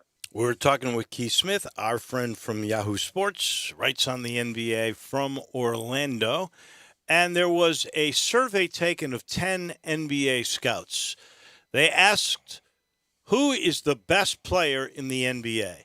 Not one of the 10 scouts said LeBron James, of which he then sarcastically tweeted out that he was washed up as a player. The votes apparently went to Giannis and to Kevin Durant. I've been saying, I think if you're looking at just sheer draws, LeBron and KD, those are the 1-2 right there. And I think TV knew that because that's the premier Christmas Day game. I would throw Steph Curry in as 3. Maybe Giannis then would be 4. I'm a little surprised not one vote on LeBron, which tells you maybe age has finally caught up. What is your sense of the way this thing played out? Yeah, that's very funny because I think if you looked at it from a standpoint with LeBron of if the question was who would you start a team with, I can understand why you would pick Giannis because, let's face it, who knows? LeBron might play another 10 years at a high level. Or every time I think he looks like he's slowing down, he turns out, no, he's still pretty good and he's still got it. But that one I would understand. If it was right now, I have a hard time picking against him because it's just, if I need one guy in one game, I think I'm probably still going with LeBron. If it was a Game 7 NBA Finals, I've learned too many times not to bet against him. But I think the fact that he's not mentioned, that's one thing. But I think, and I just actually tweeted about this, when you look at the NBA right now, they have later in their career stars, they have mid-career stars, just entering their prime stars. And there's some rookies out there who look like they're going to be stars. And to me, the league is healthier than it's ever been with talent. I can't remember a time where it was so deep in really good, talented players. And I think that's a great place to be, where we can even have these discussions. And it's not necessarily just say, yeah, this guy's the best player in the world and, no one can question him, we move on. I think that's spot on. I mean, if you look at, and I don't think these are your rookies. I mean, when you think about just the guard position where the ball will be in their hands, Young making electric plays on teams that could be pretty good. Start with Luka, go to Trae Young, and then think about John Morant. So those are three really, really fun prospective stars. I'm curious, who are your rookies you're referring to? I think Cade Cunningham and Jalen Green are 100% going to be stars in this league. I felt that way coming into the draft. And then everything they showed me at Summer League says that they're going to be. And I think we're going to end up with one of those back and forth debates that we all love for years of who's better out of those two guys. Because I think what you're going to have the argument is Green puts up the bigger scoring numbers. He's probably going to be the guy who's dropping 40 points on a more regular basis. But you look at Cunningham and it's going to be, yeah, but he's the guy out there getting triple doubles. He's the guy who's averaging 20 points, 10 rebounds, and 7 assists a night. And that'll be the fun argument to have back and forth for years. And beyond those guys, I think Jalen Suggs is going to be excellent. He looks I'm sold better on him. than Yeah, I am. He's so smooth. I think Evan Mobley is the kind of ideal perfect big that everybody's looking for now because he just moves so well and he's strong at the point of attack and at the rim. Those are kind of what you're looking for. And I think those four guys looked good. And then some of the second and a couple of third-year guys. Now, those guys, you mentioned it with Desmond Bane, looked really good at Summer League. Well, when you're going into year 2 or year 3, you better look pretty good at Summer League or there's probably we're going to have some different conversation. But when you look that good, that starts to say, all right, I feel pretty good about this. And there were a lot of guys in that position, guys who, quite frankly, they made cameo appearances because their teams realized, yeah, this is not worth it. We need them in the rotation in a couple months. We don't need them out here, getting hurt in a Summer League game. And one guy who's a second-year guy but really a rookie is Wiseman. I can't wait to see if Wiseman, because the way you describe Mobley is the way I look at Wiseman. And a perfect transition with the Warriors drama, the KD, Draymond BS. I don't even know what to think of it, but for those that don't know, KD goes on to Draymond Green's Bleacher Report podcast. They start talking about the breakup, the nasty breakup in 2018 with Kevin Durant. And then basically they blamed it on Steve Kerr and Bob Myers because of the one-game suspension that was handed down to Draymond Green. Keith, what is this even worth paying mind to, or are they just sort of trying to get some revisionist history in? This would have been a nice story in a normal August when free agency has been done for a month and we have nothing else to talk about. This year, I think we're a month from training camp. We still got things still happening, trades and signing wise, that I could go without this kind of story just because I think we've got a little bit of revisionist history happening here. To be quite honest, it seems like a little, really, that's why you left? That seems a little odd to me that would have been the deciding factor. But, if that's how those guys feel, then I kind of understand that. What I wonder is, what happens now in 3 weeks to a month when Draymond Green shows up? Does anybody even mention it? Or if you're the Warriors, are you like, that's Draymond, he's going to say and do what he wants anyway, and we just move on and keep, just as long as he's out here playing basketball. That's actually up to to Steve Kerr, right? I mean, because he's the coach and he's got to be – it's the first time I've seen in all the years I've been watching Steve Kerr since he was a shooter for Michael Jordan on those great Chicago Bulls teams that he's ever been a guy that's taken some heat, that somebody took a shot at. And they, it's what's funny to me is they both had just played for him. He was Pop's assistant on the gold medal basketball team. So maybe something happened there that Kerr PO'd him again or something. They go, we'll get him on this Bleacher Report thing. And clearly KD and Draymond just squashed their beef in Tokyo too. Yeah. I was confused by the whole situation. I think with KD and Draymond, I don't even know that there really ever was beef. I think it was. They got mad at each other during a game, and it spilled over to the locker room, and it should have just ended there. Probably they're right that Kerr and Meyer made it bigger than it really needed to be because the players could have settled it themselves. But it was a one-game suspension. They went on to win the championship, for goodness sake. If that's swaying your opinion, my gosh, thicker skin. There has been no very good to great team in the NBA that hasn't had some form of, going at it in the locker room. Right. Even I go all the way back to Isaiah Thomas broke his hand punching Bill Laimbeer in the back of the head at a practice. That's and, a hard and head. Isaiah Thomas, comes back and says, it's one of the greatest regrets because that was my guy. And he's, it's one of those things where these things happen. Guys yell at each other when you're competing at that high of a level.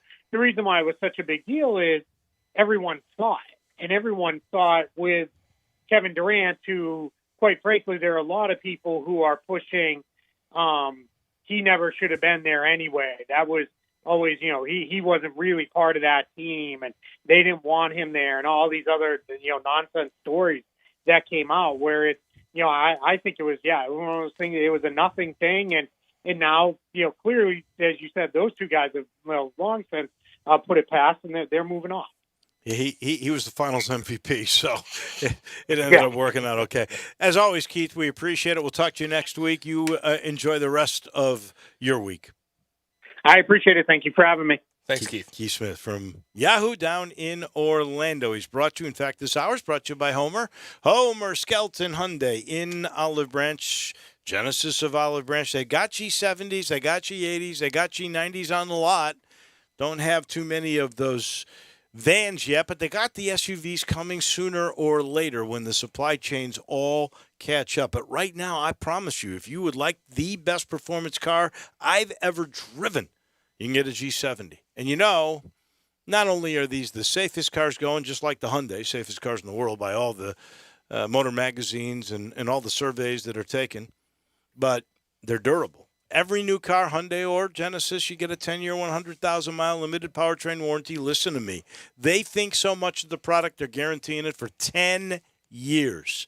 And then there's the service. So you got the product. Now we want to take care of you with that product. And that's why Chris True, he's the leader of this team. And most of these guys have been together 14 years. They really play off of one another really well to take care of you. They're throwing in a 3-year, 36,000-mile maintenance package, which means they'll rotate your tires and change your oil and tighten your belts and check your liquid levels for the next 3 years to make sure your car is running at peak performance. This is the way they have absolutely raised the bar to the way car business should be done. You'll see it when you go visit Homer Skelton Hyundai and Genesis of Olive Branch. We'll pause for a minute. When we come back, referee and alum of Christian Brothers, hopefully he's going to explain to me how the winningest baseball coach in the state of Tennessee history could get unceremoniously let go in his 38th year as their baseball coach. John St. Clair comes your way in just a minute.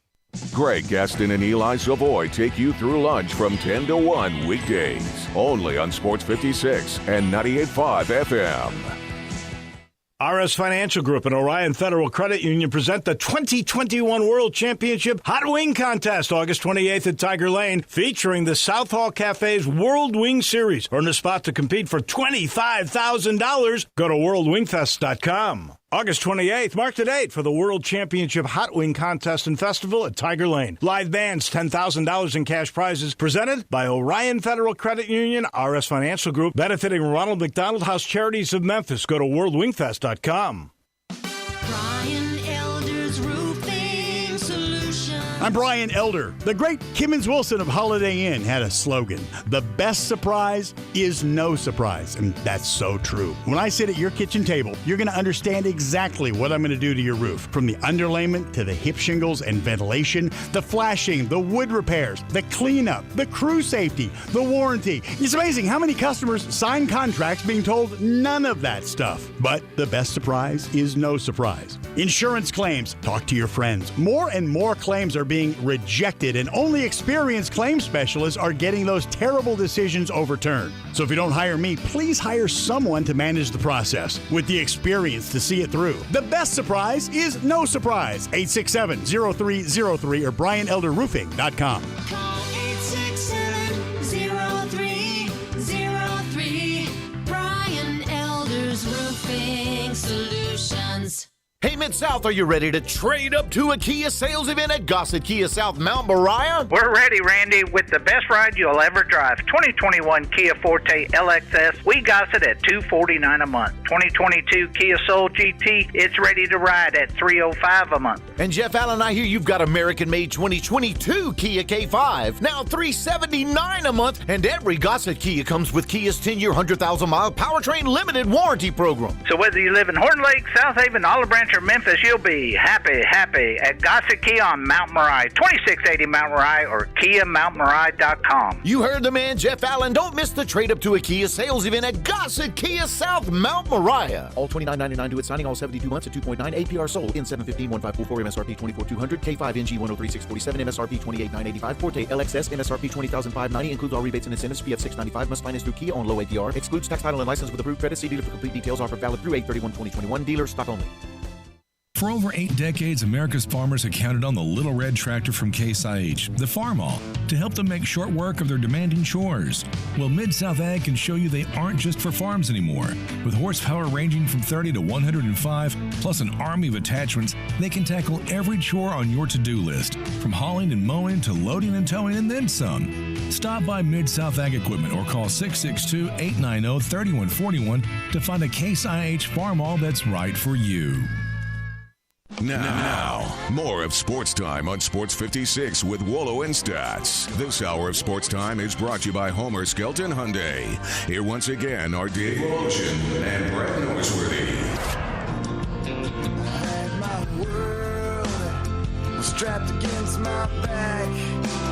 Cruising right along here on this Thursday afternoon. I was on vacation last week. Many of you know that. And I was shocked as I was, I check my phone every night. And I saw the story about Buster Kelso. Buster Kelso has been the baseball coach for 38 years at Christian Brothers. He also, by the way, teaches. He's supposed to be a really good business and accounting teacher. Helped a lot of people in business along the way in all these years. By the way, 9 state titles. He's the winningest coach in the history of baseball in this state of Tennessee. He, 2 years ago, had an 8-0 baseball team with 15 seniors on it. They were the odds-on favorites to win his 10th title, and yet COVID hit, so he couldn't win it. He loses those 15 seniors. He still wins. I think it was like 22-16 last year. He was a winning season for a guy who had lost all that talent. Comes back right before school is about to begin, which means you're pretty well settled into everywhere. Everybody's got their coaches and their teachers all set up. And they go, well, we're going in a different direction. You can teach, which tells you if you're teaching those young men, nothing egregious occurred, but you can't coach anymore. And I'm pretty sure Buster Kelso wanted to still coach. So somebody has to explain to me what the heck happened? Well, on a lot of occasions when it has come to rules of college basketball, John St. Clair has been a guy who has very clearly been able to explain to me situations and sometimes the errors of my way when I have absolutely blamed the ref for something.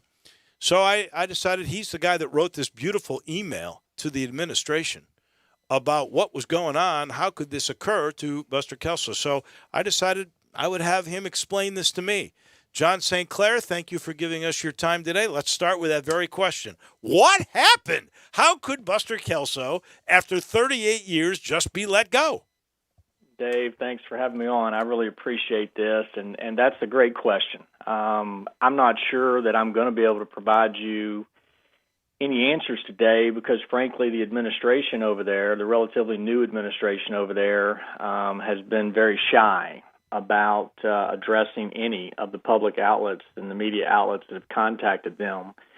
They've been very reluctant to provide any real excuses or reasons for dismissing Buster Kelso one day before in-service started. And I don't think they really want to tell what caused it, but I think ultimately what caused this was one multi-millionaire donor and booster over there and a couple of unhappy parents. I mean, this has been going on for the better part of 3 weeks, and the best I can tell collectively, if we round up, there's 6 to 10 total people that are behind this coup. And the groundswell of support that has come in for Coach Kelso centered around his character, right? And centered around his influence on Brothers Boys for, let's face it, generations, has been overwhelming. I have heard from players that are now living in California to, I mean, just anywhere. And the reaction is unmistakably pro Buster Kelso and anti the decision that led to his untimely dismissal from his baseball duties. And I want to make very certain the number one thing that I wanted to cover today when we talked about this spot on your show. Unfortunately, when the administration allowed this to happen the day before school starts, I mean, anybody in their right mind would think, oh, he must have done something. And because why would you wait? If you were going to go a different direction, wouldn't you have told him that in May? All right. Wouldn't you have spent the whole summer then doing this national search for a new baseball coach? Why would you go a different direction after sitting on it all summer and the day before in-service? So at the end of the day, a lot of people out there, I've read many things, everything from he did some egregious act with some of the players to he stole money from the concession stand. If he had stolen money from the concession stand, that would have probably been dealt with in May, not August. Okay. Yeah, they would have found that accounting right away. Yeah. And John, if I could just say this, in my mind, there was never a question, and I think if you're logical, you would think this. There was never a question of any egregious thing occurring, because if there were, at a private school where people pay $16,000 a year, they would not allow a guy who did an egregious thing. And by the way, his reputation as a business and accounting teacher is pretty impeccable. Absolutely. I was a freshman his first year on campus, so I had a very unique position in that I was on his first 4 teams. So I've played for him, and then I went back and coached for about a dozen years. And so I've coached with the man. I have been on coaching meetings with him, coaching trips with him, and this guy is top of the line. I have never, and you're going to find this hard to believe, I have never, in the 36-plus years now of our relationship, I've never heard him say a curse word to his kids. He doesn't coach that way. People talk about he's old school. Yeah, he is old school. He does not believe in berating children. He believes in coaching them up, and whether you're in the 4-hole as the cleanup hitter, you better still be able to lay down a sacrifice bunt. And if you can hit, you better be able to play defense. And you better be able to get a hit and run. I mean, this is an old school coach who has done some wonderful things at Christian Brothers, and I'm speaking about this as someone who's lived the program, right? And you are correct. There is no way that he would still be allowed to be a teacher if any of those situations that people like to talk about or throw out there were true. All right. I think that actually plays into this. You mentioned his reputation as a teacher. He is a phenomenal business teacher. There's places that we all would go. We'd say, hey, we hope we get coach's class because maybe, it's not as, serious academically. That is not the case with Buster Kelso. He's a phenomenal teacher, which I think leads into why they waited until Friday before in-service to take his baseball program from him. I don't think they wanted to replace him as a teacher. I think that this booster and a couple of parents and then the administrator that's the lead brother over there now, I think they did not selfishly want to replace a wonderful teacher in the classroom. I think they simply wanted to try to satisfy a multimillionaire donor who has kind of had his way for the last decade or so over there. And unfortunately, this new administration led by the brother is solely responsible for the embarrassment and the shame, the short-sightedness, and frankly, the ignorance of this decision. John Ganazzo told Buster recently, hey, not only are you the winningest baseball coach in the state of Tennessee, not only did you win 10 state championships in the state of Tennessee, Buster is one of the top 10 all-time winning coaches in America. That's from John Ganazzo. And so when the administration, the day before school starts, says we want to go a different direction, I'm curious as to what that exactly means. I mean, are you tired of winning? Are you tired of winning the right way? Are you tired of a coach who also is a phenomenal teacher? Through the years, when they've asked Buster Kelso, his close passion behind baseball is teaching. But because, and this is a popular thing these days, name, image, and likeness, when Christian Brothers, in keeping up with the arms race that we know exists between the private schools in Memphis, when they needed to build a new STEM building, when they needed to build a new football stadium, when they needed to build a new building, they asked Buster Kelso to leave the classroom, run their development program, and use his name, image, and likeness to go out in the community, use those relationships to raise millions to build all kinds of projects all over that beautiful campus. And he did that.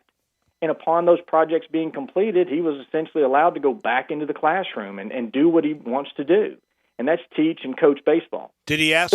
Did he ask for one more year?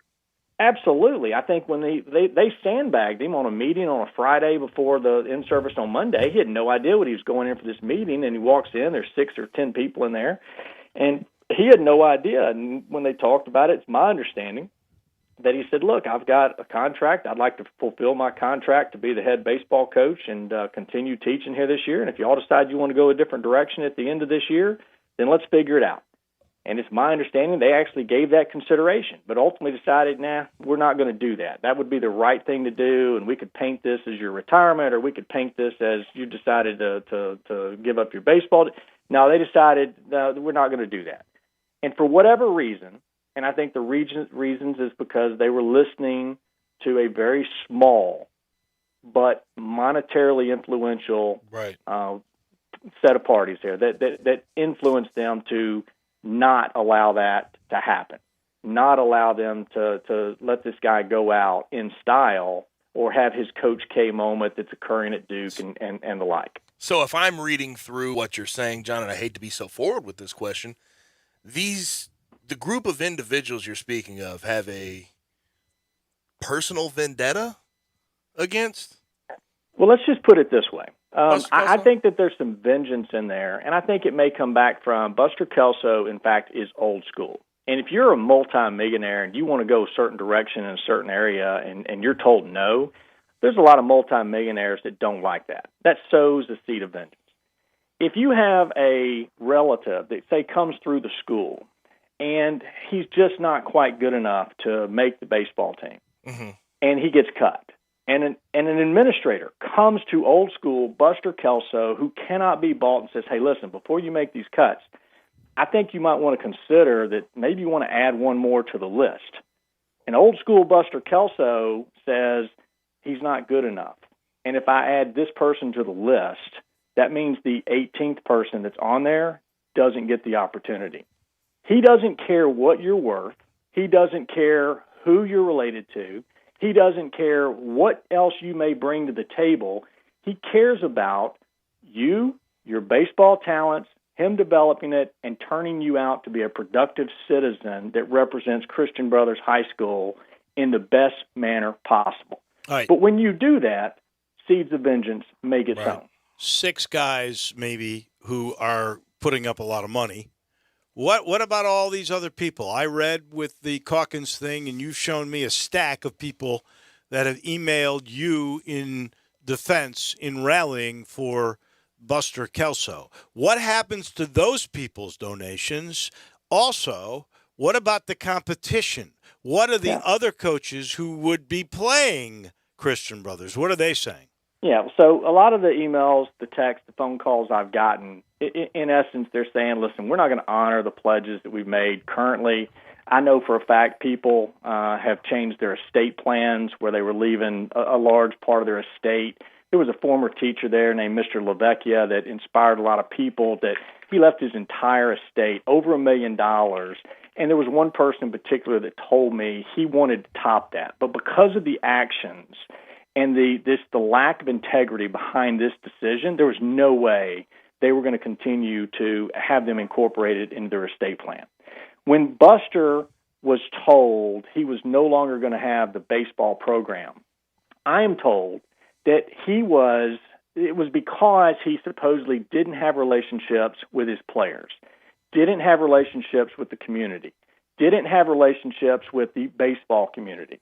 Well, it's interesting. I've got a inch-thick file of people who have sent in emails and made responses to the administration. The administration's response after receiving those emails was to promptly send Buster a letter to tell him to clean out his office, his baseball office, and to cease and desist representing the high school in any way in a coaching aspect. I mean, that's their response to the alumni that has come in and said, listen, come on, reconsider, give this guy one more year, rewrite the narrative, because what you're allowing to be out there right now is an embarrassment. The fact that you are treating one of your inducted Hall of Fame members with no egregious, incorrect act, the way you're treating him is an embarrassment. And it solely lies at the foot of Brother Poos. He's the one that allowed this. And while I'm on the subject, you've got an AD over there, Mike Kelly. You've got a principal over there, Jamie Brummer, who these guys, I believe, are quality individuals. And I haven't talked to them. I haven't talked to a member of the staff. No one's called me. But here's what I'm guessing if I'm in their shoes. They just witnessed what this small group of people just did to a 36-year veteran legend in their school. Even if they were not on board with this decision process from the principal and AD's perspective, do you think that they would have the courage to stand up and say they need their jobs? If they want to treat a 36-year veteran that way, how in the world could they voice an opinion different than what this administration is acting under right now, which is curtailing to a wealthy bully? This is nothing more than a bully. Last thing for John St. Clair, because we're way over already. I asked you about other coaches. I'm told there have been 11 teams that have said they have dropped CBHS from their baseball schedule. Is that true? So this week alone, 11 schools have called in and said we are pulling the games. There's 25 games so far that have been pulled this week from their varsity and junior varsity. The collective baseball community knows that this is not right, and while they're strict adversaries on the field of battle, they have a very tight baseball brotherhood. And so I salute them for doing the right thing. If the administration would get on board, change this, make this right, at least give him one more year and reevaluate, make the timing better, I suspect that all of those coaches would put those games back on the schedule. The pledges and the alumni would get back on board, and the embarrassment and the pitifulness of this decision among the community, I think it would go away. Amazing. But the parents and other people are going to have to rally and go over there and do that. I can't do any more than try to set the record straight that Buster did nothing wrong and is a phenomenal man that should not be treated this way. Well, it sounds to me like the Christian Brothers administration either has to give Kelso his last year and let him go out in style, or come up with a reason why not, because at this point, they don't look very good at CBHS on Walnut Grove. John St. Clair, thank you very much. We appreciate it. We'll talk to you sometime soon. I wanted to ask you about some rules changes. We'll do that another day. Thanks, John. Sounds great. Thank you. Thank you. That is our friend John St. Clair. This portion of our show brought to you by the Germantown Commissary. Good night tonight, Thursday night. Weekend's almost here. You don't want to cook. You're tired already. Just go. Just go right around the little drive-through at the Collierville Commissary. You could stop by, walk in real quick at the Germantown Commissary. That's where they invented barbecue nachos. That's truth, and they're the best. That's where the ribs are always consistently fantastic. That, by the way, is where you can get shoulder and tamales and a cheese and sausage plate that'll knock your socks off. Getting hungry? Because it's easy. Poplar and Houston love you, or that little quaint area in Germantown. And the thing I love to brag about with Taylor Walker Taylor and all these folks, you go to some places, especially with barbecue, it seems to me, where one time it's really good and the next time it's just not. It's always consistently really good. And end it with banana pudding, or if you were Brett Norsworthy, it would be with icebox lemon pie. I think my wife likes to go that way too. You can't beat it. The Commissary might be a good night for you to try that. When we come back, there are some grades from the NBA Summer League. How did Aldama end up?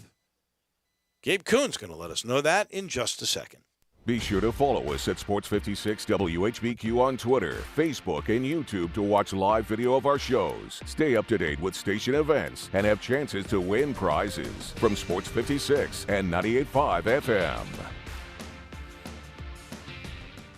Welcome to Triumph Auto Sales, where you'll have a great car buying experience. Triumph Auto Sales is your #1 source of quality pre-owned vehicles, ranging from lease returns to new car trades, all at huge savings. Plus, Triumph has a full array of financing options to meet your needs. Find your next car online at triumphautosales.com or stop in today at 4875 Elmore Road. Triumph Auto Sales will help you get the vehicle you want at the price you need and the service you deserve. For a great car and a great experience from a local and family-owned business, visit Triumph Auto Sales. Hi, this is John Conway with Conway Services. Have you noticed your air conditioning system never breaks down at a good time? We know at Conway Services the timing's not always right to replace your air conditioning system. That's why we have financing options available. Right now, during the dog days of summer, get your new Carrier air conditioning system for as low as $99 per month. That's right, Conway Services has new Carrier air conditioning systems for as low as $99 per month. Now you could do that. Plus, your new air conditioning system comes with a 10-year parts warranty and a free Nest thermostat. And with Conway Services, you'll be receiving our award-winning service every time. So call Conway Services, the Mid-South's premier heating, cooling, plumbing, and electric service company at 384-3511. That's 384-3511. And the first 30 callers with a 10-year-old air conditioning system will come out and inspect it absolutely free. Call 384-3511. Conway Services. Call Conway today. Remember Elbow on Madison in Midtown with their great burgers? Now it's TJ Mulligan's, still with great burgers. 3 signature burgers on the menu. You love live music? Check out the big stage inside TJ Mulligan's new Midtown location. Go to their Facebook page for who's playing weekly. Relax on the covered patio and enjoy sipping on refreshing Tito's handmade vodka. If burgers aren't your thing, TJ Mulligan's has 1 meat, 2 veggie plates for just $8.95 at all 4 locations. TJ Mulligan's, always with good friends and good food.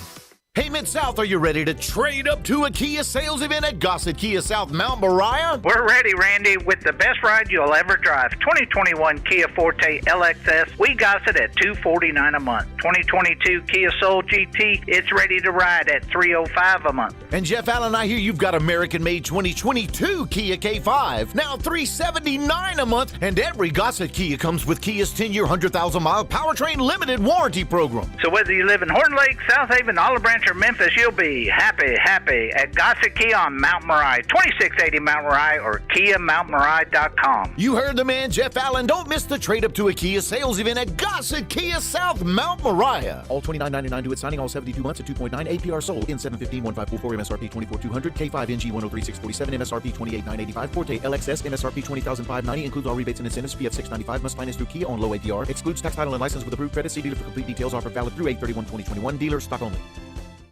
Now, more of Sports Time on Sports 56 with Wolo and Stats. This hour of Sports Time is brought to you by Homer Skelton Hyundai. Here once again are Dave Woloshin and Brad Norsworthy.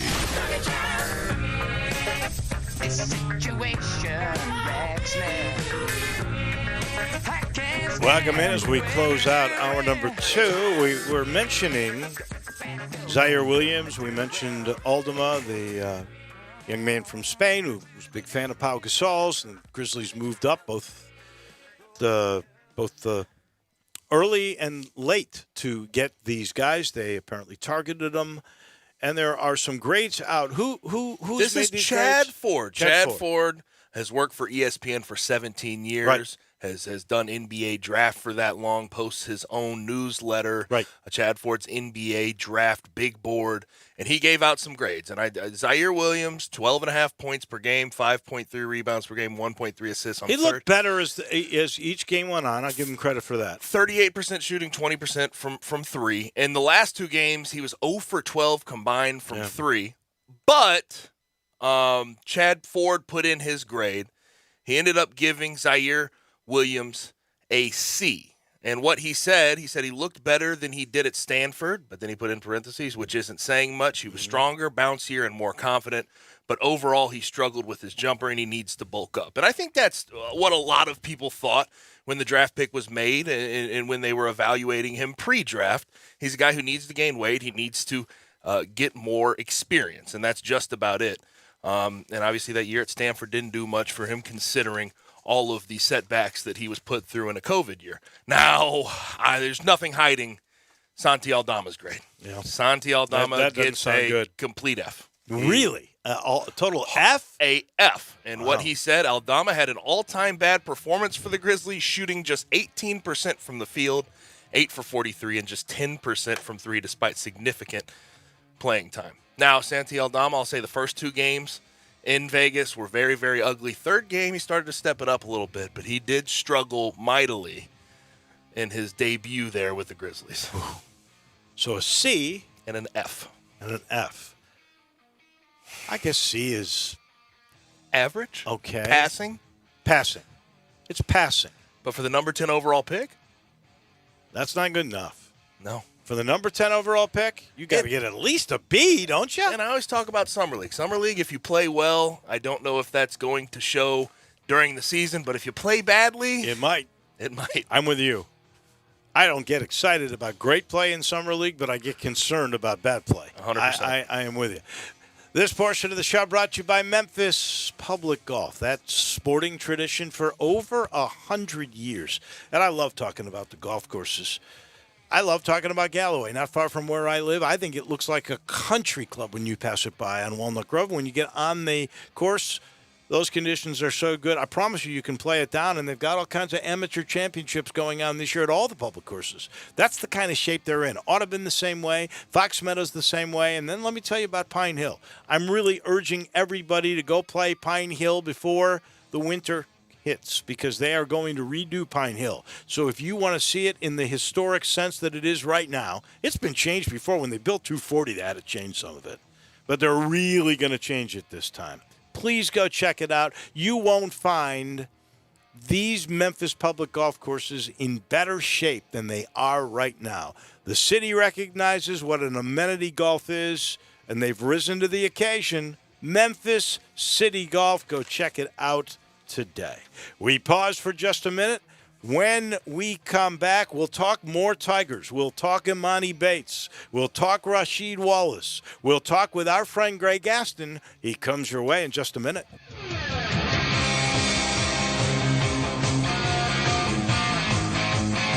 Mid-South South, the time is now to trade up to a Kia sales event at Gossett Kia on Covington Pike. You want to ride with 41 MPG Highway? We Gossett 2021 Kia Rio $249 a month. You want 0% and $282 a month? We Gossett with 2021 Kia Forte. And all-weather rugged 2022 Kia Seltos $332 a month. Plus peace of mind with Kia's 10-year 100,000-mile powertrain limited warranty. Trade up and get top dollar at Gossett Kia 1900 Covington Pike or shop 24/7 at KiaCovingtonPike.com. Ask for Bobby J. He'll put you in a new Kia today. If you want it, we got it at Gossett Motor Cars. All $29.99 due at signing. Rio ME 418 570 60 at 0.9% APR. MSRP 17.2. Forte ME 393 458 60 at 0%. MSRP 19,940. Celtos N 724 9948 66 at 1.9%. MSRP 23,910. Includes all rebates and incentives. PF 695 excludes tax title and license with approved credit. See dealer for complete details. Valid through 8/31/2021. Dealer stock only. Must finance through Kia on APR offer.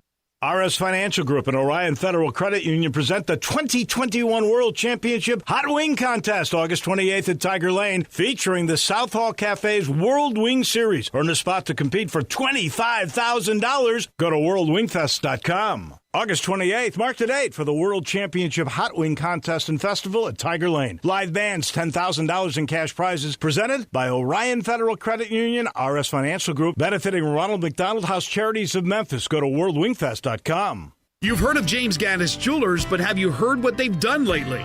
Everything! A tremendous selection of diamonds and jewels, gold, silver, and much more. Lots of watches, tons of custom-made jewelry, fine gemstones, bracelets, necklaces, so many choices. Romantics will love the one-of-a-kind estate and vintage jewelry. James Gaddis has experts to help you with wedding and engagement rings, plus 2 repair experts for fine watches and jewelry. Layaway and financing available. James Gaddis Jewelers at 4900 Poplar. Mid-South, get ready to enjoy your summer in style sales event at Gossett Mitsubishi on the Pike. Get all-wheel control system, pedestrian detection, lane departure warning, and 5-star safety rating with your 2022 Mitsubishi Eclipse Cross SE. We Gossett $209 a month. Get advanced technology with My Pilot Assist, 7-passenger and fun to drive 2022 Mitsubishi Outlander. We Gossett $229 a month. And they're all powered by our stellar 10-year 100,000-mile powertrain limited warranty. It's time to get your groove on at Gossett Mitsubishi, 1870 Covington Pike, or shop online at memphismitsubishi.com. If you want it, we got it at Gossett Motor Cars. Both 48-month leases, $10,000 per year, $750 loyalty rebate, $500 military rebate, $250 Allied Military CCRA Cross, NZ 003186, MSRP 27725, Outlander NZO 19057, MSRP 20080, includes all manufacturer rebates and incentives, PF 695, excludes tax title and license with approved credit. See dealer for complete details. Offer valid through 8/31/2021. Dealer stock only. We are Sports 56 WHBQ Memphis and W253DF Memphis, Flynn Broadcasting Stations. Welcome back to Sports Time on Sports 56 with Wallo and Stats. This hour of Sports Time is brought to you by DeSoto Auto Sales. Here once again are Dave Woloshin and Brett Norsworthy. Welcome back in as we begin hour number 3. Been an interesting day, that's for sure. You know football's around the corner because they came up with a new plan for the Liberty Bowl that Liberty Park is disrupting about. It's really and totally the elimination of 1,500 parking spots. And they figured out a way they'll have 1,500 on hand and then an additional 5,000. So you're actually getting more spots, but 1,500 displaced because you still have 1,500 close. There were 3,000 at one time. And then there's 5,000 at the school that you can take a shuttle. Parking's free, but you cost $5 for the shuttle. Seems reasonable to me. And there actually will be more parking. That was revealed today. Bonzi Wells is going to be the new coach at Lemoyne Owen. And we're going to have either Bonzi at 5:30 or William Anderson, the former coach, who's now the AD that hired Bonzi. Quite a deal there. I didn't realize this until today. Bonzi and Rasheed Wallace have a good relationship. So I wonder if, that was all part of the package. Maybe Imani Bates is in that package too. Who knows? They might have a podcast together, if I'm not mistaken. Somebody said that. Because Penny went on it earlier this year. Man. They're all close. What an interesting game that's going to be. What is that, November 4th when Memphis plays Lemoyne Owen? I think that might be the day. I Anyway, want to be- see a sold-out crowd for an exhibition. That'll make my day. Well, you never go to watch people coach, do you? You got to watch people play. I know. I'm just spitballing here. It's an interesting sidelight, though. I'm with you. Like I said earlier, have Larry Brown be the ref, and let's have a one-on-one between Bonzi and Penny to start the night, and that'll be a heck of an exhibition game.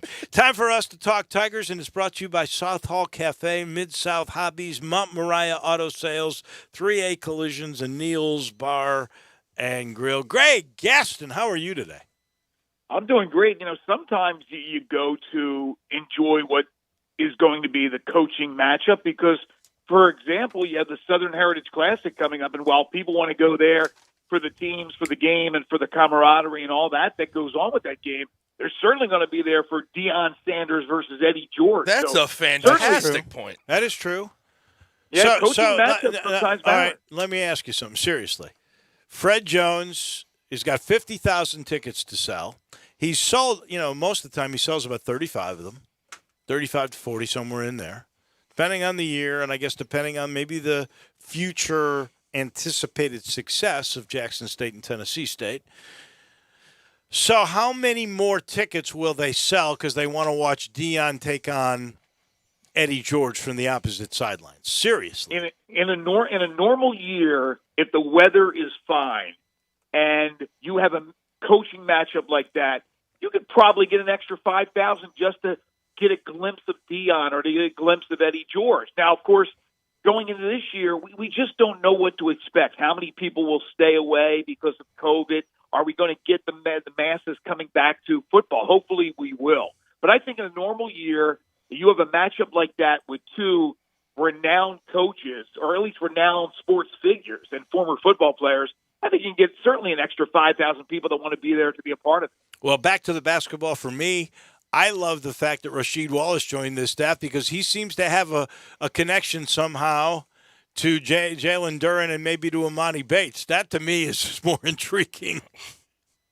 There's no question. Yeah, I'm not sure exactly what the relationship is, but I've heard there's been some sort of relationship with Jalen Duren. I didn't know that about Amani Bates. You were talking before you introed me was the relationship he has with Bonzi Wells. They do this podcast together. They both coached in the Iverson Classic in Bartlett. So it does seem like there's this networking of coaches and there's this connection that's bringing them all together to Memphis. But that coaching staff for the Tigers is just unbelievable. When you think about Penny, obviously is the head coach, the Hall of Famer Larry Brown, the brilliant Cody Topper, and now Rasheed Wallace, a multiple All-Star and NBA champion on this one staff.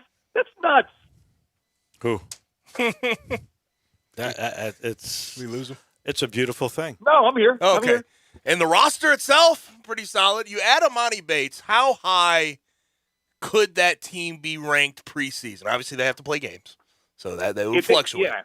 If they get Bates preseason rankings, they could easily be top 5. I was asked that by Eli, as you know, Gabe, on our show during middays, and I think I said I'd go around 7, but that's because there's the uncertainty. You don't know how they all fit in, where the chemistry is. But I wouldn't be surprised if they were top 5 with that talent. Yeah. I think you're not going to supplant Gonzaga. I'd have to go back and look at all of them. But I would say anywhere from 5 to 10 is fair. I would say if Amani Bates signs, that you have to expect the second weekend, right? I don't think you can ever expect the third. Look, right now, get to the tournament, but yes, this isn't one of those deals where you're just happy to get to the tournament despite them not having done so under Penny. You have a roster like that, if Bates signs, you have to get to the second weekend. You really do. If he does add, there's going to be a log jam of players. And we've talked about it with all of Penny's recruiting classes so far. Who's going to be? Is there enough balls to go around? Is there enough playing time to go around? But with this situation, who would be the odd man left out of the starting lineup? Boy, that's a great question. $1 million question. Look, you have the riches of having a deep roster, and you never know what can happen in a season, so you never have enough. And I love the fact that Penny and his staff continue to try to add and make it a lot better and make it a lot deeper. But I think it comes down to the 6 players that I talked about on middays for the 5 spots. Look, Duran and Bates and Timberlake, they're not there not to play. And assuming Timberlake is healthy, he's playing, Bates is playing, Duran's playing, they're all starting. Then you have 2 of the 3, DeAndre Williams, Landers Nolley, and Lester Quinones. My feeling is that you play DeAndre Williams. He's just this ever-ready battery. He's all over the place. He would help, I think, Duran on the boards. And then I think you have to play Landers because he's the pure shooter. I think Quinones becomes your super 6th man. That's the way I'm going to tell you, I don't agree with that. I don't think you can. I think, first of all, if you go back and look, Greg Aston, at the player Penny played the most minutes the last 2 years, you would find it was Lester Quinones. You would find that Lester Quinones is the guy in pressure situations. He becomes the point guard or point forward. He's the guy that is handling the ball to distribute to either Landers Nolley or to DeAndre Williams, and that's the way it worked. At some point, maybe even DJ Jeffries last year down the stretch when they were winning the NIT and playing really well together. I would be surprised if Lester was not a starter on this team. He could probably start at point if you had to do that. Somebody told me that Bates at the Matha was not Bates. Timberlake was a point guard when he was in high school. So maybe he could play the point. And part of the point is all these guys are interchangeable. And I'm not saying Landers Nolley's not going to play. He's going to play a lot of minutes because he's your best pure shooter. I think, those people saying Minot is a heck of a shooter too.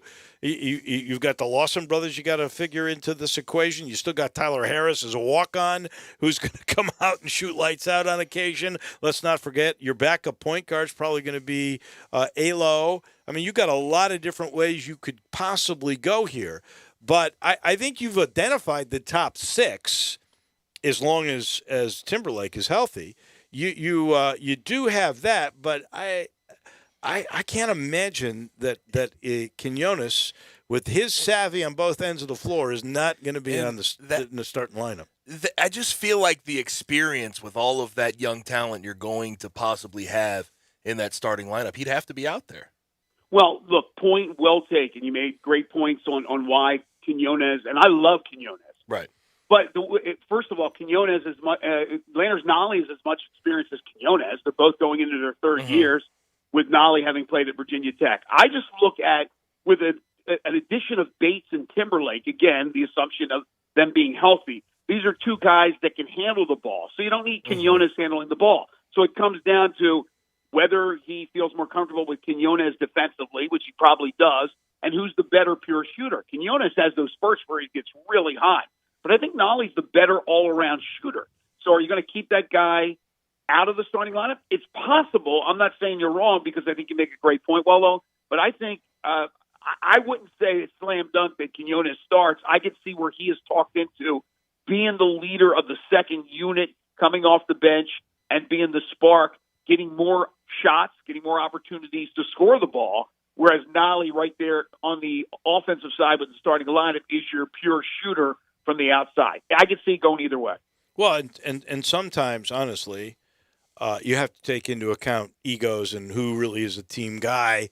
And I'm not saying that Landers Nolley would not be, but to your point, Greg, I think that Quinones is willing to do whatever it takes, whatever role Penny has decided that he'll do.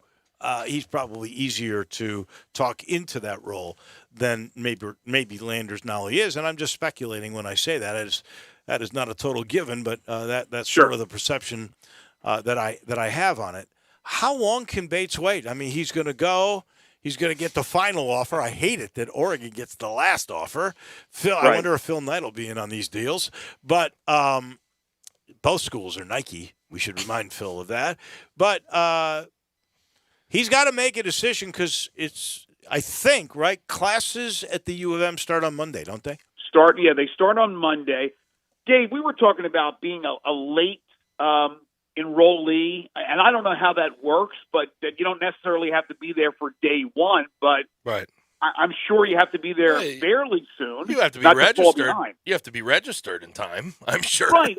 But listen, he goes to Oregon. He deals with those guys. He meets with those guys. He makes a decision over the weekend. I mean, it has to be over the weekend or Monday. It can't be much later, right? We keep pushing this thing back. But, yeah, I look, Oregon will make a real nice pitch. There's no question. I didn't like the fact that he came here and some of the guys aren't here because they were given breaks. You know, they had 2 weeks basically to do whatever they wanted to. Some are here. Some live here. Others went home, like Lester Quinones, for an example. He played in Rucker Park. I mean, he went in and competed at the highest level in New York during the 2 weeks that he had as a break. So I don't know if everybody was back. I don't think so. It would have been nice to have the whole team there for Amani Bates with this official visit. And Jalen Duren, I don't think is on campus yet. So, again, that would have been nice. But it's not like they don't talk, and I'm sure they do, about the possibility. So, yeah, I don't like that Oregon gets the last shot at either, Willow. But there are people, again, that say to me and probably say to you as well that they feel that Memphis is going to be the ultimate pick for Amani Bates. He will, when it's all said and done, pick Memphis. I feel really good about it, but I don't feel as assured of myself as I was with all the stuff I was hearing about Jalen Duren. I still think there's a good chance, but I wouldn't say it's a slam dunk. Once I was told by the right people Duren was coming here, I knew he was coming here. I don't feel the same way as Bates, but I do feel confident that he'll still pick them. So just to clarify, you feel confident, but not the same level of confidence you had for Duren. Exactly. All right. They took their shot, though, taking him over to Coastal. Took him over to Coastal Fish Company, I saw. Can't What go do you wrong have, with a Coastal. percentage of that? Did Tom Powers give you some? That's the second time. Because I just found it interesting. I'll tell you, when I took my visit to Memphis, we weren't eating Coastal Fish. Good barbecue. Where'd you go? So yeah, exactly. It was buffet style barbecue. Can't beat it. Didn't know where it was from at the time. Buffet style barbecue. It sold you, so it worked. Yeah. There's a little place called Wendy's. I don't know if you've ever heard of it. Mickey D's. Little bit earlier. I'm easy to please. Little bit earlier, we talked about our perceptions of what we've learned about football practice thus far. I think, did you have a chance to get out there? I did. I went to one of the practices, and Ryan Silverfield, and it's his that's what he wants to do. It's his prerogative. They keep it pretty much close to the vest. We were out there for 3 periods, and then it was goodbye. So there wasn't much I could really see from observing the practice. So I got to be honest with you, I don't know a lot. I want to know more. We're getting ready for a broadcast in a couple of weeks, but it is what it is. I know Gabe was out there as a former player and got to hang out and see more things. We know that Gunnell has missed another practice, according to Twitter and what's his name? Frank Bonner? Frank Bonner. Yeah, Frank Bonner, who's now the Tiger football beat writer for the Daily Memphian. He said he missed another practice. Don't know a lot of information about that, but, I mean, that can't be good. Gunnell's the guy who certainly is the focal point, I think, of the 4 quarterbacks that most people perceive it to be his job to lose. So that's all I know. And Gabe, you were saying that Hennigan looked really, really good, the true freshman from Texas. Other than that, again, not a lot of information to go around about what's happening with the Tigers. We did have Calvin Austin on the show today, and he's on middays, and he said that he felt all the quarterbacks have cannons for arms, so it's not really going to come down to who can make the throws. He feels they all can make the throws, but it'll come down to obviously getting your team in and out of the huddle, getting your team up to the line of scrimmage in time where you're not struggling, making sure everybody understands the play, understands the concept, understands the scheme. And then he feels that's where the job will be won. But, again, most people believe it's Gunnell's job to lose. But if he's not on the field, that can't help him unless they're being very, very cautious about not getting him out there and having maybe a minor injury become something worse. And you mentioned it, Seth Hennigan. As a true freshman, it's rare to see that amount of poise. And I know we're talking about fall camp. We're not talking about live game situations. Right. He looked good in the spring game too. But very, very poised for that age. I'm not sure he's going to be a starter this year at any point, but it definitely looks up for the future. And also, you guys had the interview earlier with Tevin Carter, and he dropped the news that he should be enrolling early. Right. Tevin Carter said he'll be there in January. He's going to graduate early. And Tevin Carter has all the tools to become a big-time quarterback, and we haven't had many that have been produced here in the city of Memphis or, quite frankly, in the Mid-South. But it doesn't mean he walks in there and then all of a sudden he's the starter in a year or two. Goodell obviously has 2 years of eligibility remaining. And as you mentioned with Hennigan, he ain't about to give up anything. So if he earns the job, he earns the job. So that competition is great. That's what Ryan Silverfield, Kevin Johns, they want to see that. They want to see more competition, more depth. But here's the thing with Hennigan. You're right, Gabe. Maybe he doesn't play. But then again, you have to have that guy ready. If he's going to be the backup, if it's going to be Keelan Brown, they got to be ready because we've seen injuries before, unfortunately, in the history of Memphis football where a quarterback or two go down and you have to have the next guy up. The other thing with Peter Parrish, and I think you were talking to me, Gabe, about that you believe he's just too good an athlete to not have out there if he's going to be the third or fourth quarterback, that perhaps he's in there at another position or maybe a package for him because obviously when you're recruited by LSU, you have the talent and you don't want to waste it. It's almost like what Ole Miss is doing with John Rice Plumlee. They're getting him on the field. Yeah, use him somewhere. Well, Peter Parrish was, if I recall correctly, he was a running quarterback at high school, and he could, maybe he could be a slot guy, maybe he could be a running back. I don't know, but they're pretty deep at the running back position as well, especially with some of the shifts that they've taken from guys with breakout speed like Gabe Rogers, moving him from the defensive backfield to the offensive side of the ball. They got a lot of options there. That is for certain. The thing I love about Hennigan is he's the coach's son, and he decided, I'm not going to spend spring basking in the glory of the state football championship and hanging out with all the cheerleaders and all. I'm coming to Memphis, and he went through the spring practice. Now, then you take Tevin Carter. He did the exact same thing, and I don't know if it was from your show or I read the quote somewhere, but he goes, I'm absolutely coming in the winter because I don't want to fall behind these other guys. So he's thinking about the competition. I love that about Tevin Carter, and I love that about Seth Hennigan. I think you look at those two guys, you're in pretty good shape for the next few years, at least with the stars that are attached to their name and the way they have looked attitude-wise too on the field. And then you've got Goodell, who is supposed to be, as you just said. Look, you don't transfer from a Power 5 school to sit. You think you're going to have a really good chance to play, and I don't think coaches. And I think these coaches have big hearts and big consciences, and they're going to take the best guy, but they're not going to bring a guy in for fodder. So he gets every benefit. I think he gets the best shot, but he's got to deliver. And no question about it. I mean, coaches, like you just said, coaches put the best players at every position on the field to give them the best chance to win.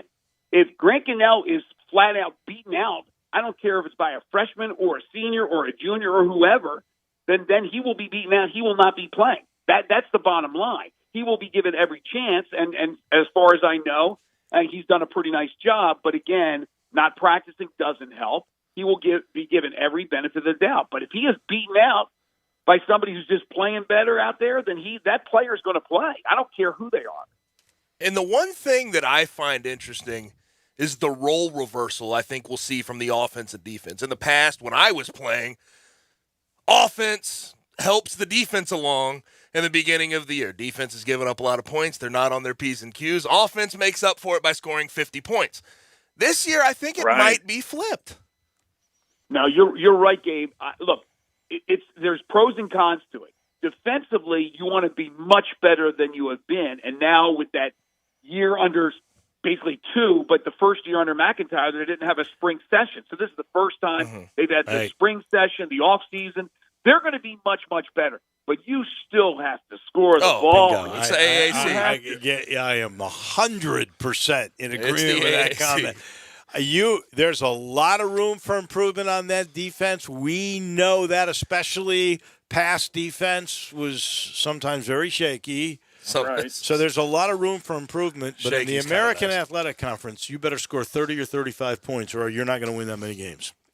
If you can score that many points and that defense is as much improved as we think it could be, then Memphis could be, and dare I say it, a surprise, because they are not expected to be at the top. They're looking at Cincinnati. They're looking at UCF. There's a couple of other teams.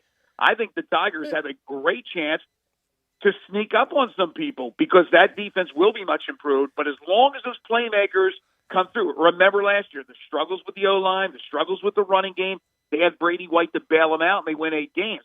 Well, this year they have a new quarterback. They'll probably be doubling Calvin Austin a lot early, so other receivers have to step up. They have a lot of pieces, but those pieces really have to step up to the plate and come through. So I agree with you guys. You have to score points. I know you have to score points in the AAC. It's a high-powered offensive league. You are an offensive guy, for yes, goodness sake. 100%. But I'm just going to pose this devil's advocate here. Cincinnati, what they've done in building their program, it is a defensive-based program. Do you know how many points they scored on Memphis last year? A lot. I understand. 49. I get it. I remember it. 49. But they gave up how many? 10. Yeah, right. I got that. But they scored points. Ritter scored points. I understand that, but I still think defense does help in this league. I'm going to tell you where we're going to know for sure, because we got this stat yesterday from this new guy, Brett Ciacino, I think his name was. He says if you go back in the history of Mike Leach at all the schools he went to, in year number 2, they improved from year 1 to year 2 under Leach. They improved 100 yards passing and 12 points a game from year 1 to year 2. Mm-hmm. Wow. Memphis is going to need some D to stop that if that is indeed the case with State. Game 3, and let's face it, that is our litmus test. Hopefully, that's our litmus test game. I think so. But Gabe's point about Cincinnati, when Fickle took over, they were better on the defensive side, but he knew they had to get better on the offensive side, what goes to your point, Wallo. Yep. And when you have a veteran quarterback like Desmond Ritter, they were able to get some really good athletes as far as the skill positions and have the big offensive line, which has made them the solid, more than solid, the very good team that they are right now. But it did start with that defense. And as long as you have the ability to put points on the board and have some semblance of a defense, you have a chance to be competitive in whatever league, whatever conference it may be. Greg Gaston, as always, it's a pleasure talking Tigers with you. You can listen to this again tomorrow on Sports 56 Middays with Greg and Eli from 10 until 1. Any last parting shot, Mr. Gaston? No, just Gabe, behave, okay? You're on with Wolo now, all right? So it's big time now, so behave yourself. You can't right, be as wild as you are with Hardman. You've got to learn to calm down. I know that. I know that. Thank you, Thanks, Greg. Thanks, guys. Talking Tigers with Greg, brought to you by South Hall Cafe, Mid-South Hobbies, Mount Moriah Auto Sales, 3A Collisions, and Neil's Bar and Grill. And as always, this portion of the show is brought to you by Homer and by Genesis of Olive Branch, both right at the corner, because they're in the same building, right there at Craft Road and Highway 78, I-22, whatever you want to call it. It's right there, and it's really a nice place. And go in there, you'll see people that have been around 14 years, guys like John Burnside, David Richardson, Rick Fink. Now there's Ray Melton on the pre-owned cars. He's only been in the car business literally 65 years. He's the veteran. He's the dean. The man that is in charge of everything is Chris True. And he's put together a philosophy where they got great product, and they do. The Hyundais and the Genesis, they're great cars. Safest cars in the world. The technology is beautiful and durable because every car gets a 10-year guarantee. 10-year, 100,000-mile limited powertrain warranty, basically saying, we think this car is so good, it will last you in a beautiful way for 10 years. And we're going to help you maintain that car. In the first 3 years, we give you a maintenance package, 3-year, 36,000-mile maintenance package on the house. We'll change your oil. We'll change your tires and rotate your tires and check your belts and make sure your liquid levels are terrific. It's terrific. It's the way car business should be done. Please, get on Lamar, get into Mississippi, that very first exit, Craft Road, turn left. See my guys. You'll be happy you did when you go to Homer Skelton Hyundai and Genesis of Olive Branch. We are going to talk with William Anderson, who is the AD who just hired Bonzi Wells to be the head basketball coach at Lemoyne Owen. Man, we got big-name coaches all over the place in Memphis. And William will tell us how Bonzi and Lemoyne Owen got together when we return in just a minute. You have opinions? What do you hear? What do you say? We want to hear them. Call or text us on the AutoZone listener line at 360-8255. That's the AutoZone listener line at 901-360-8255. Get in the zone, AutoZone. Brian Elder's Roofing Solutions. I'm Brian Elder. The great Kimmons Wilson of Holiday Inn had a slogan: the best surprise is no surprise. And that's so true. When I sit at your kitchen table, you're going to understand exactly what I'm going to do to your roof. From the underlayment to the hip shingles and ventilation, the flashing, the wood repairs, the cleanup, the crew safety, the warranty. It's amazing how many customers sign contracts being told none of that stuff. But the best surprise is no surprise. Insurance claims. Talk to your friends. More and more claims are being rejected, and only experienced claim specialists are getting those terrible decisions overturned. So if you don't hire me, please hire someone to manage the process with the experience to see it through. The best surprise is no surprise. 867-0303 or BrianElderRoofing.com. Call 867-0303. Brian Elder's Roofing Solutions. Howdy, the streamer here. You know, there's a place down yonder where 3 streams converge into one. It's where I saw the Mandalorian get himself into a space squabble. Watch me some UFC. And those folks from Modern Family had me cackling like a trout getting tickled. But that's the Disney bundle for you. It lets you stream Disney Plus, Hulu, and ESPN Plus for only $13.99 a month. The Disney bundle. It's streaming at its best. Includes Hulu ad-supported plan. Access content from each service separately. Terms apply. Visit thedisneybundle.com for details.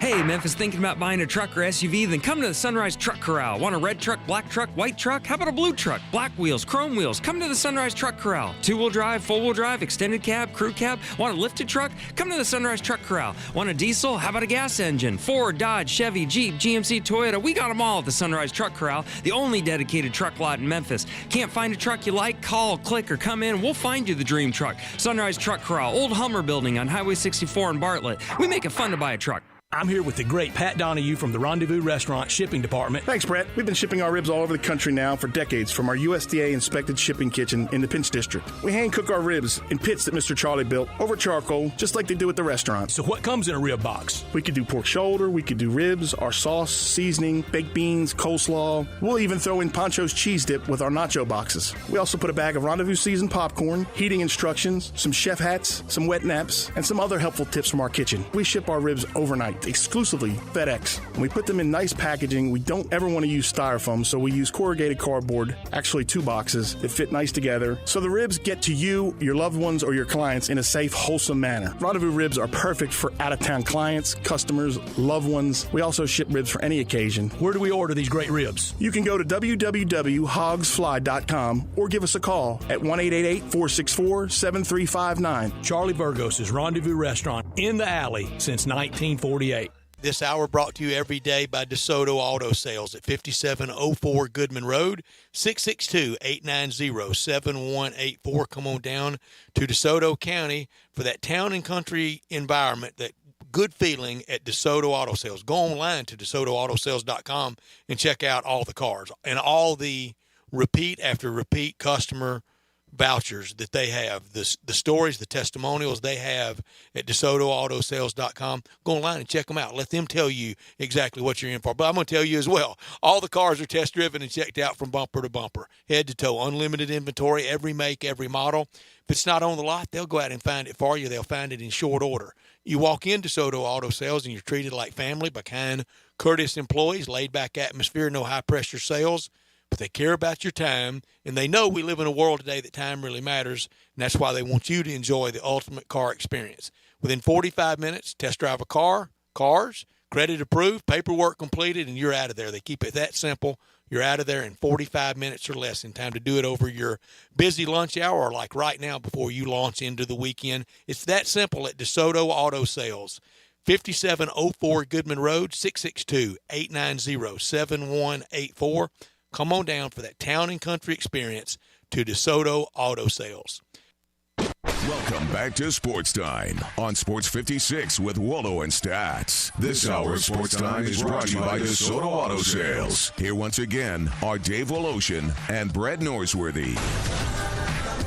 Once again, a reminder, Brett off, Gabe in. The show has flown by. It really has. And there's been a lot of news to this show, including at the very beginning as we were going on the air. It came out that Lemoyne Owen has a new basketball coach, and it is a big name. It is the former Grizzly, Bonzi Wells, who is quite the character, was quite the player. The coach at Lemoyne Owen has been for a long, long time now, and has done a splendid job. William Anderson, he has been, I think, coach and AD, now is just AD. He's kind enough to join us now. We tried to get Bonzi. Bonzi apparently is in the air. He had a flight delay, so we can't get him. William, kind enough to join us. And William, let's start with how in the world did this all happen? And were you going to step upstairs no matter what? Yeah, actually, when in 2009, I was the athletic director and the men's basketball coach, but we separated that position in 2013. And Clint Jackson, who of course was a longtime administrator here. Yeah, I remember when he was the coach of Northside High School.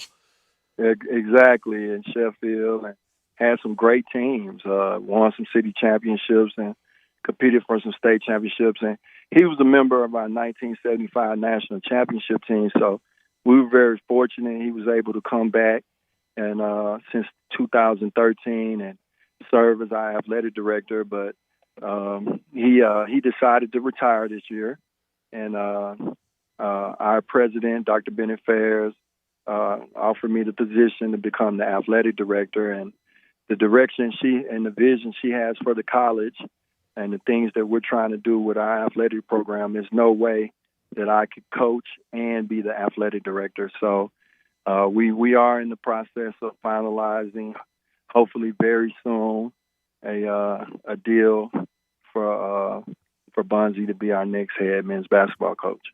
How in the world does Bonzi Wells become your basketball coach? That is like out of nowhere. It's been a trend for historically black colleges, HBCUs, to former NBA guys. They're trying to give back. It's been a lot of awareness to the HBCU experience, and we have become a very attractive institution for former NBA players to come and give back and start their careers. How long has this conversation been ongoing? When did the negotiation start? Well, I actually became the athletic director mid-July, a little after 4th of July, maybe July the 12th, I think was my date. And from there, we aggressively began talking to people. We posted this job, of course, and had a lot of interest. I talked to a lot of former NBA players that had interest, as well as other coaches at other levels. And we had a lot of great candidates. Mm-hmm. And Bonzi just he just became evident he was the right fit for us. Mm-hmm. There seems to be a lot of coincidences here. Rasheed Wallace signs with Memphis. Rasheed and Bonzi apparently do some sort of a podcast together. I believe they were both coaching in Memphis and Bartlett a few months ago. That might have been your first interview with them, for all I know. Is that coincidence? How does all that playing out?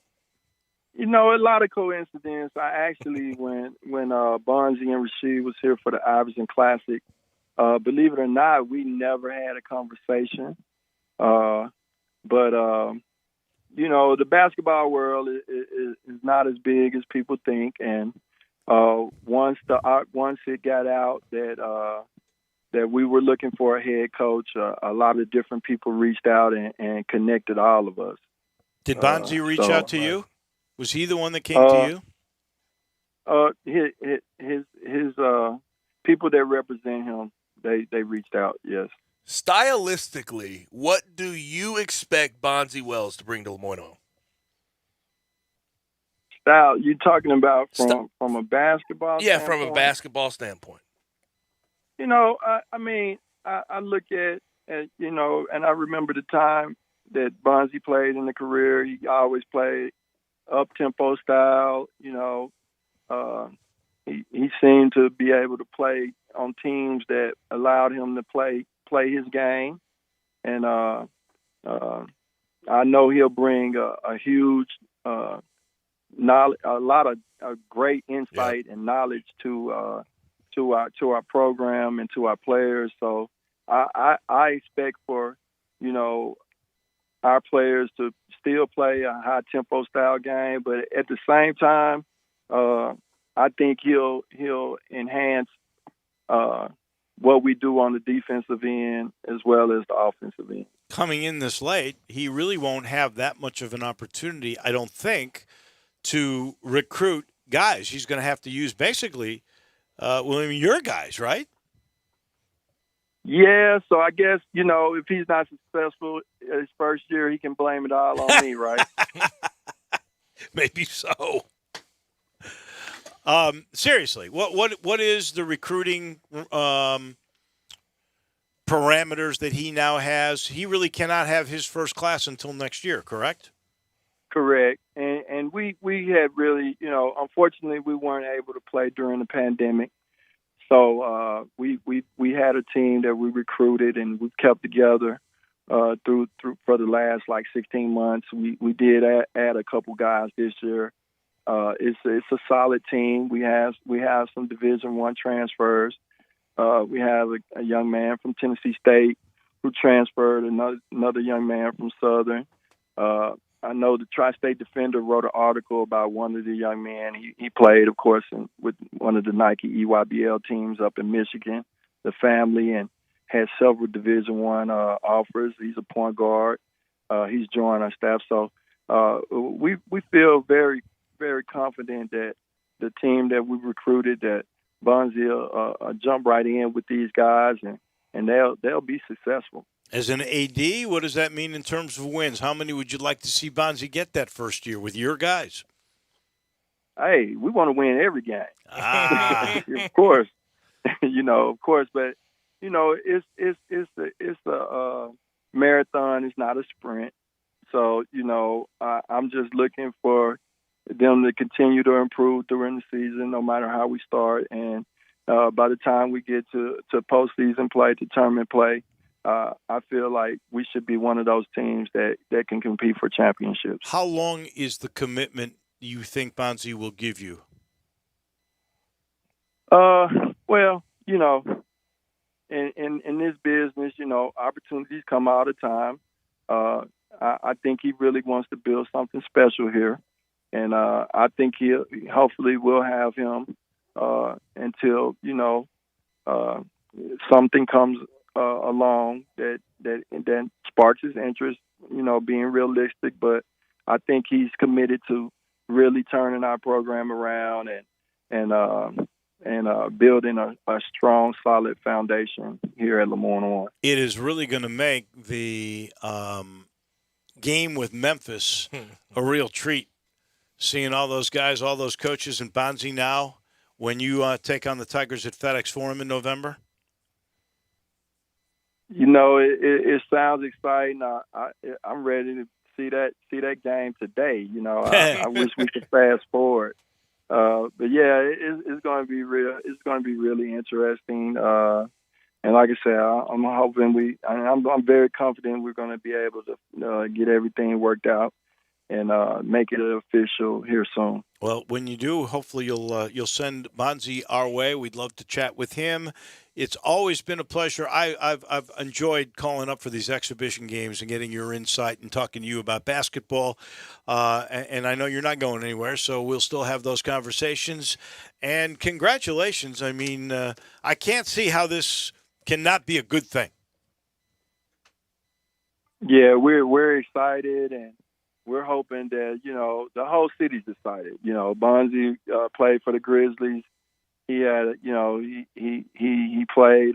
He brings back a lot of memories when Lorenzen played, and that group of guys that played those years, and the city was really excited, and that that's when the Grizzlies were starting to make a turn, and be a franchise that to contend with in the West, and so he's built a lot of good relationships here in Memphis, and we're very excited about him being the leader of our program.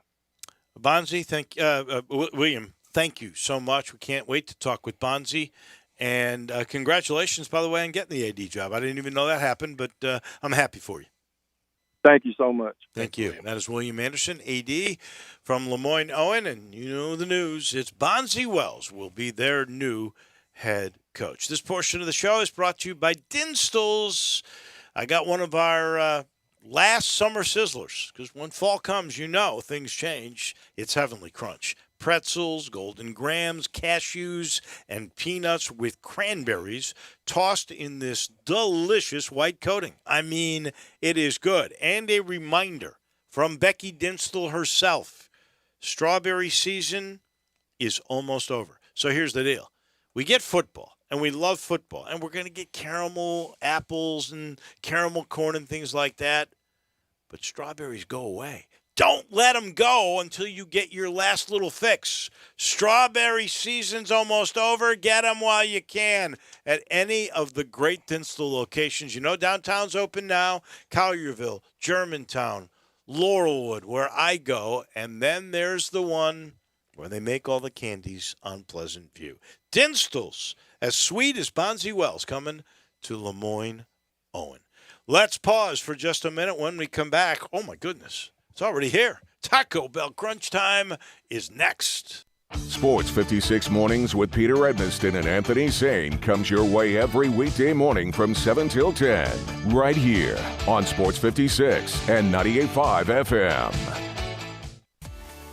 At Jason's Deli, when you're dining in or picking up curbside, you can expect wholesome food and no surprises, just delicious sandwiches, crisp salads, and quick quality meals made with the freshest ingredients and no artificial trans fats, MSG, high fructose corn syrup, or artificial colors and dyes. Around here, a lot of thought goes into what we put into our food and what we take out of it, because you're not just taking a bite, you're getting a taste of who we are. New items are constantly being created to expand our menu for all tastes and special diets with vegan and gluten-free options available. Convenience and on-time delivery you can count on. It's just a click away at jasonsdeli.com, so whether you need to feed 5 people or 5,000, the team at Jason's Deli, they have the credentials and the commitment to keep you satisfied. Freshness is nearby at Jason's Deli, with locations at Ridgeway in the Park Place Center, Poplar and Highland, Germantown Road in Cordova, and on Goodman Road in Olive Branch. Jason's Deli. It's wholesome food and no surprises.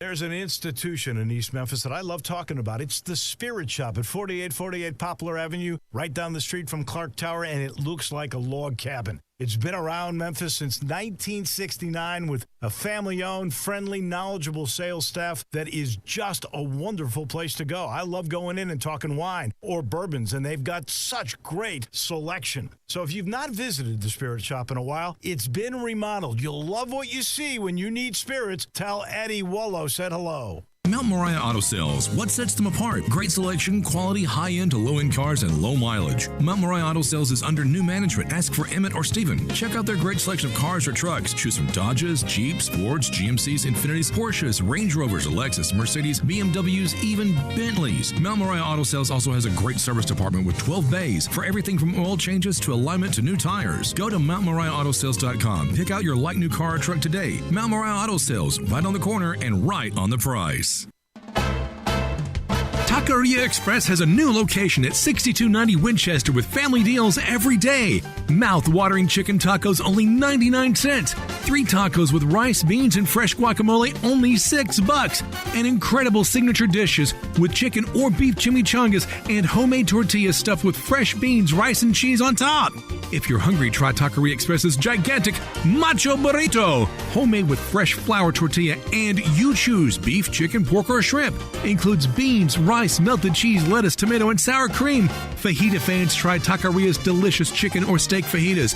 Big enough for 2 people and only $10. If you're thirsty and want something unique, then try Taqueria drinks made from scratch, like melon and pineapple. Margaritas are buy one, get one free, and they got a little kick to them. For real Mexican food, Taqueria Express, 6290 Winchester. We'll see you guys there, and don't forget the strong margaritas. Buy one, get one free. Welcome back to Sports Time on Sports 56 with Wallo and Stats. This hour of Sports Time is brought to you by DeSoto Auto Sales. Here once again are Dave Woloshin and Brad Norsworthy. Ladies and gentlemen, it is just so sad to see these youngsters. The combination of Bryant and Gabe going at one another during the break when we were going over the Northern Trust first-round playoff scores. Wallo with Rom and Adam Scott as the shock, having one heck of a time. Kepka, Xander going down, and Gabe turned on Bryant. What did so Keith quickly? Smith, this looked like Anthony. You know what? Like AB.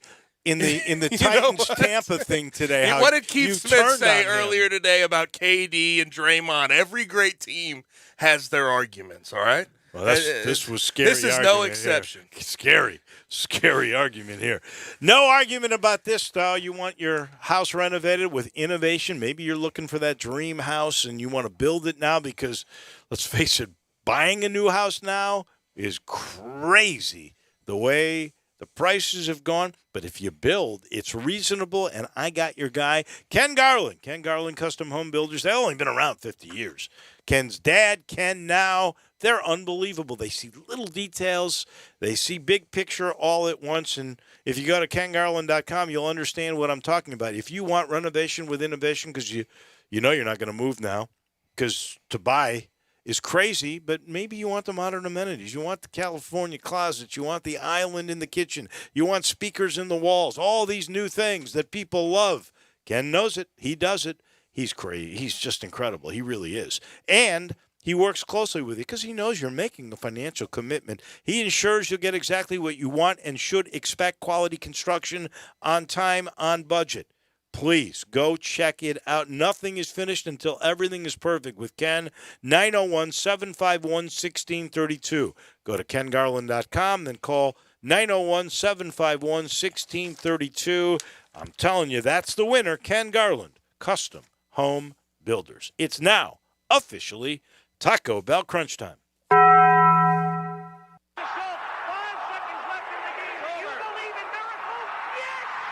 Go crazy, folks! Go crazy! This is for all the biggest crunch time. You are looking live. In your life have you seen anything like that? Goodbye! Hello, Haskins. It's obviously crunch time. Hammer, nail, coffin, this baby is over. Looking for something new at Taco Bell? Try the original tacos meets the instant classic, nacho fries. There's bound to be some magic. Nacho fries are essentially building blocks for culinary imagination. Slightly seasoned. Nah, go with bold spices. Warm nacho cheese and sour cream. Loaded taco fries are covered with seasoned beef, nacho cheese sauce, ranch, tomato, and shredded cheese. In short, the legend of nacho fries lives on. Gabe, I learned today there is coming to Memphis at AutoZone Park in October. There's this new thing called the Premier Rugby Sevens. And they've got these teams that are all going to travel. So instead of having your own city, everybody's going to travel to another city each week. And I don't know how many cities there are. I want to say there's 8 or 9 of them. But Memphis has their own, regional team. It's called the Headliners. Okay. And their logo is like the guitar at the top of the guitar where you would tune it with the what would you call that? I don't even know what you would call it. The tuner. How about that? Well, the little handles that you twist. Little knob. That little Yeah, knob. but I don't know. Well, yeah. I don't know if that's the It's where the end of the technical string term. is. Yeah, my son's a guitarist too. He'd shoot me for not knowing that. But anyway, it's the top of the guitar. Yeah. And the headliners are Memphis' team. I never realized that until now. And there's like 8 or 9 of them. That's a pretty cool name. In the The grand scheme of headliners. things. I like it. I like the logo too. You know what? 901 FC's got a really good logo. I think their logo's cool. Yeah, and this leads me into what I learned today. What is the that? Washington football team has narrowed it down to 3 as far as names a long go. time ago. As far as names go for 2022. But they haven't said won't- the 3 names. They won't announce them. I'm No. I'm confused by this. Why would you say you're narrowing it down to 3 and you don't actually Well, tell? how about this? They did a video, and they narrowed it from like 9 to 3, and they said every team's name, and they beeped it out. Here we go. I have some that could be right in the top 3. Exactly. Armada, Brigade, Commanders, Defenders, Presidents, Red Hogs, Red Wolves, and then Washington football team. Well, I hope if they stick with Washington football team after all of this, I think they'd be smart. Really? Yeah. I like it. Why? You know, all these soccer teams go with their area. I don't think they'll do it, but I liked the XFL name of DC Defenders. I thought that was a very well thought out name. I go with that. But I mean, they that's go by okay. Washington, though. So But- Washington Defenders doesn't have the same ring.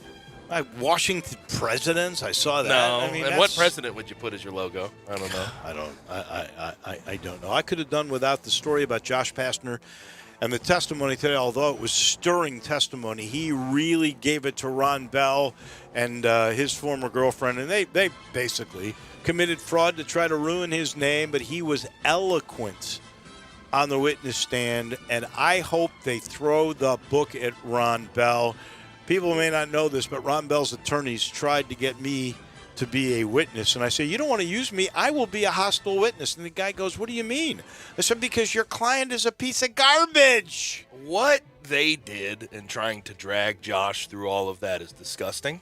Yeah. And I know a lot of people didn't believe it in the slightest. Also, what I could have done without today is you have the woman who tried to get a temporary restraining order against Dodgers pitcher Trevor Bauer. It's been dissolved. L.A. Superior Court Judge Diana Gold Saltman ruled against the woman for a permanent restraining order, saying the injuries as shown in the photographs are terrible, but if she sets limits and he exceeded them, this case would have been clear.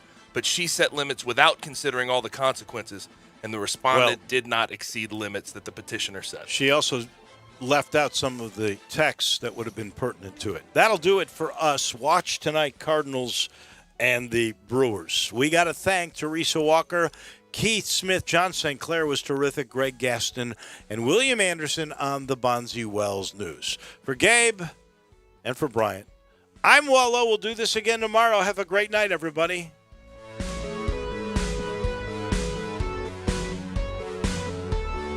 RS Financial Group and Orion Federal Credit Union present the 2021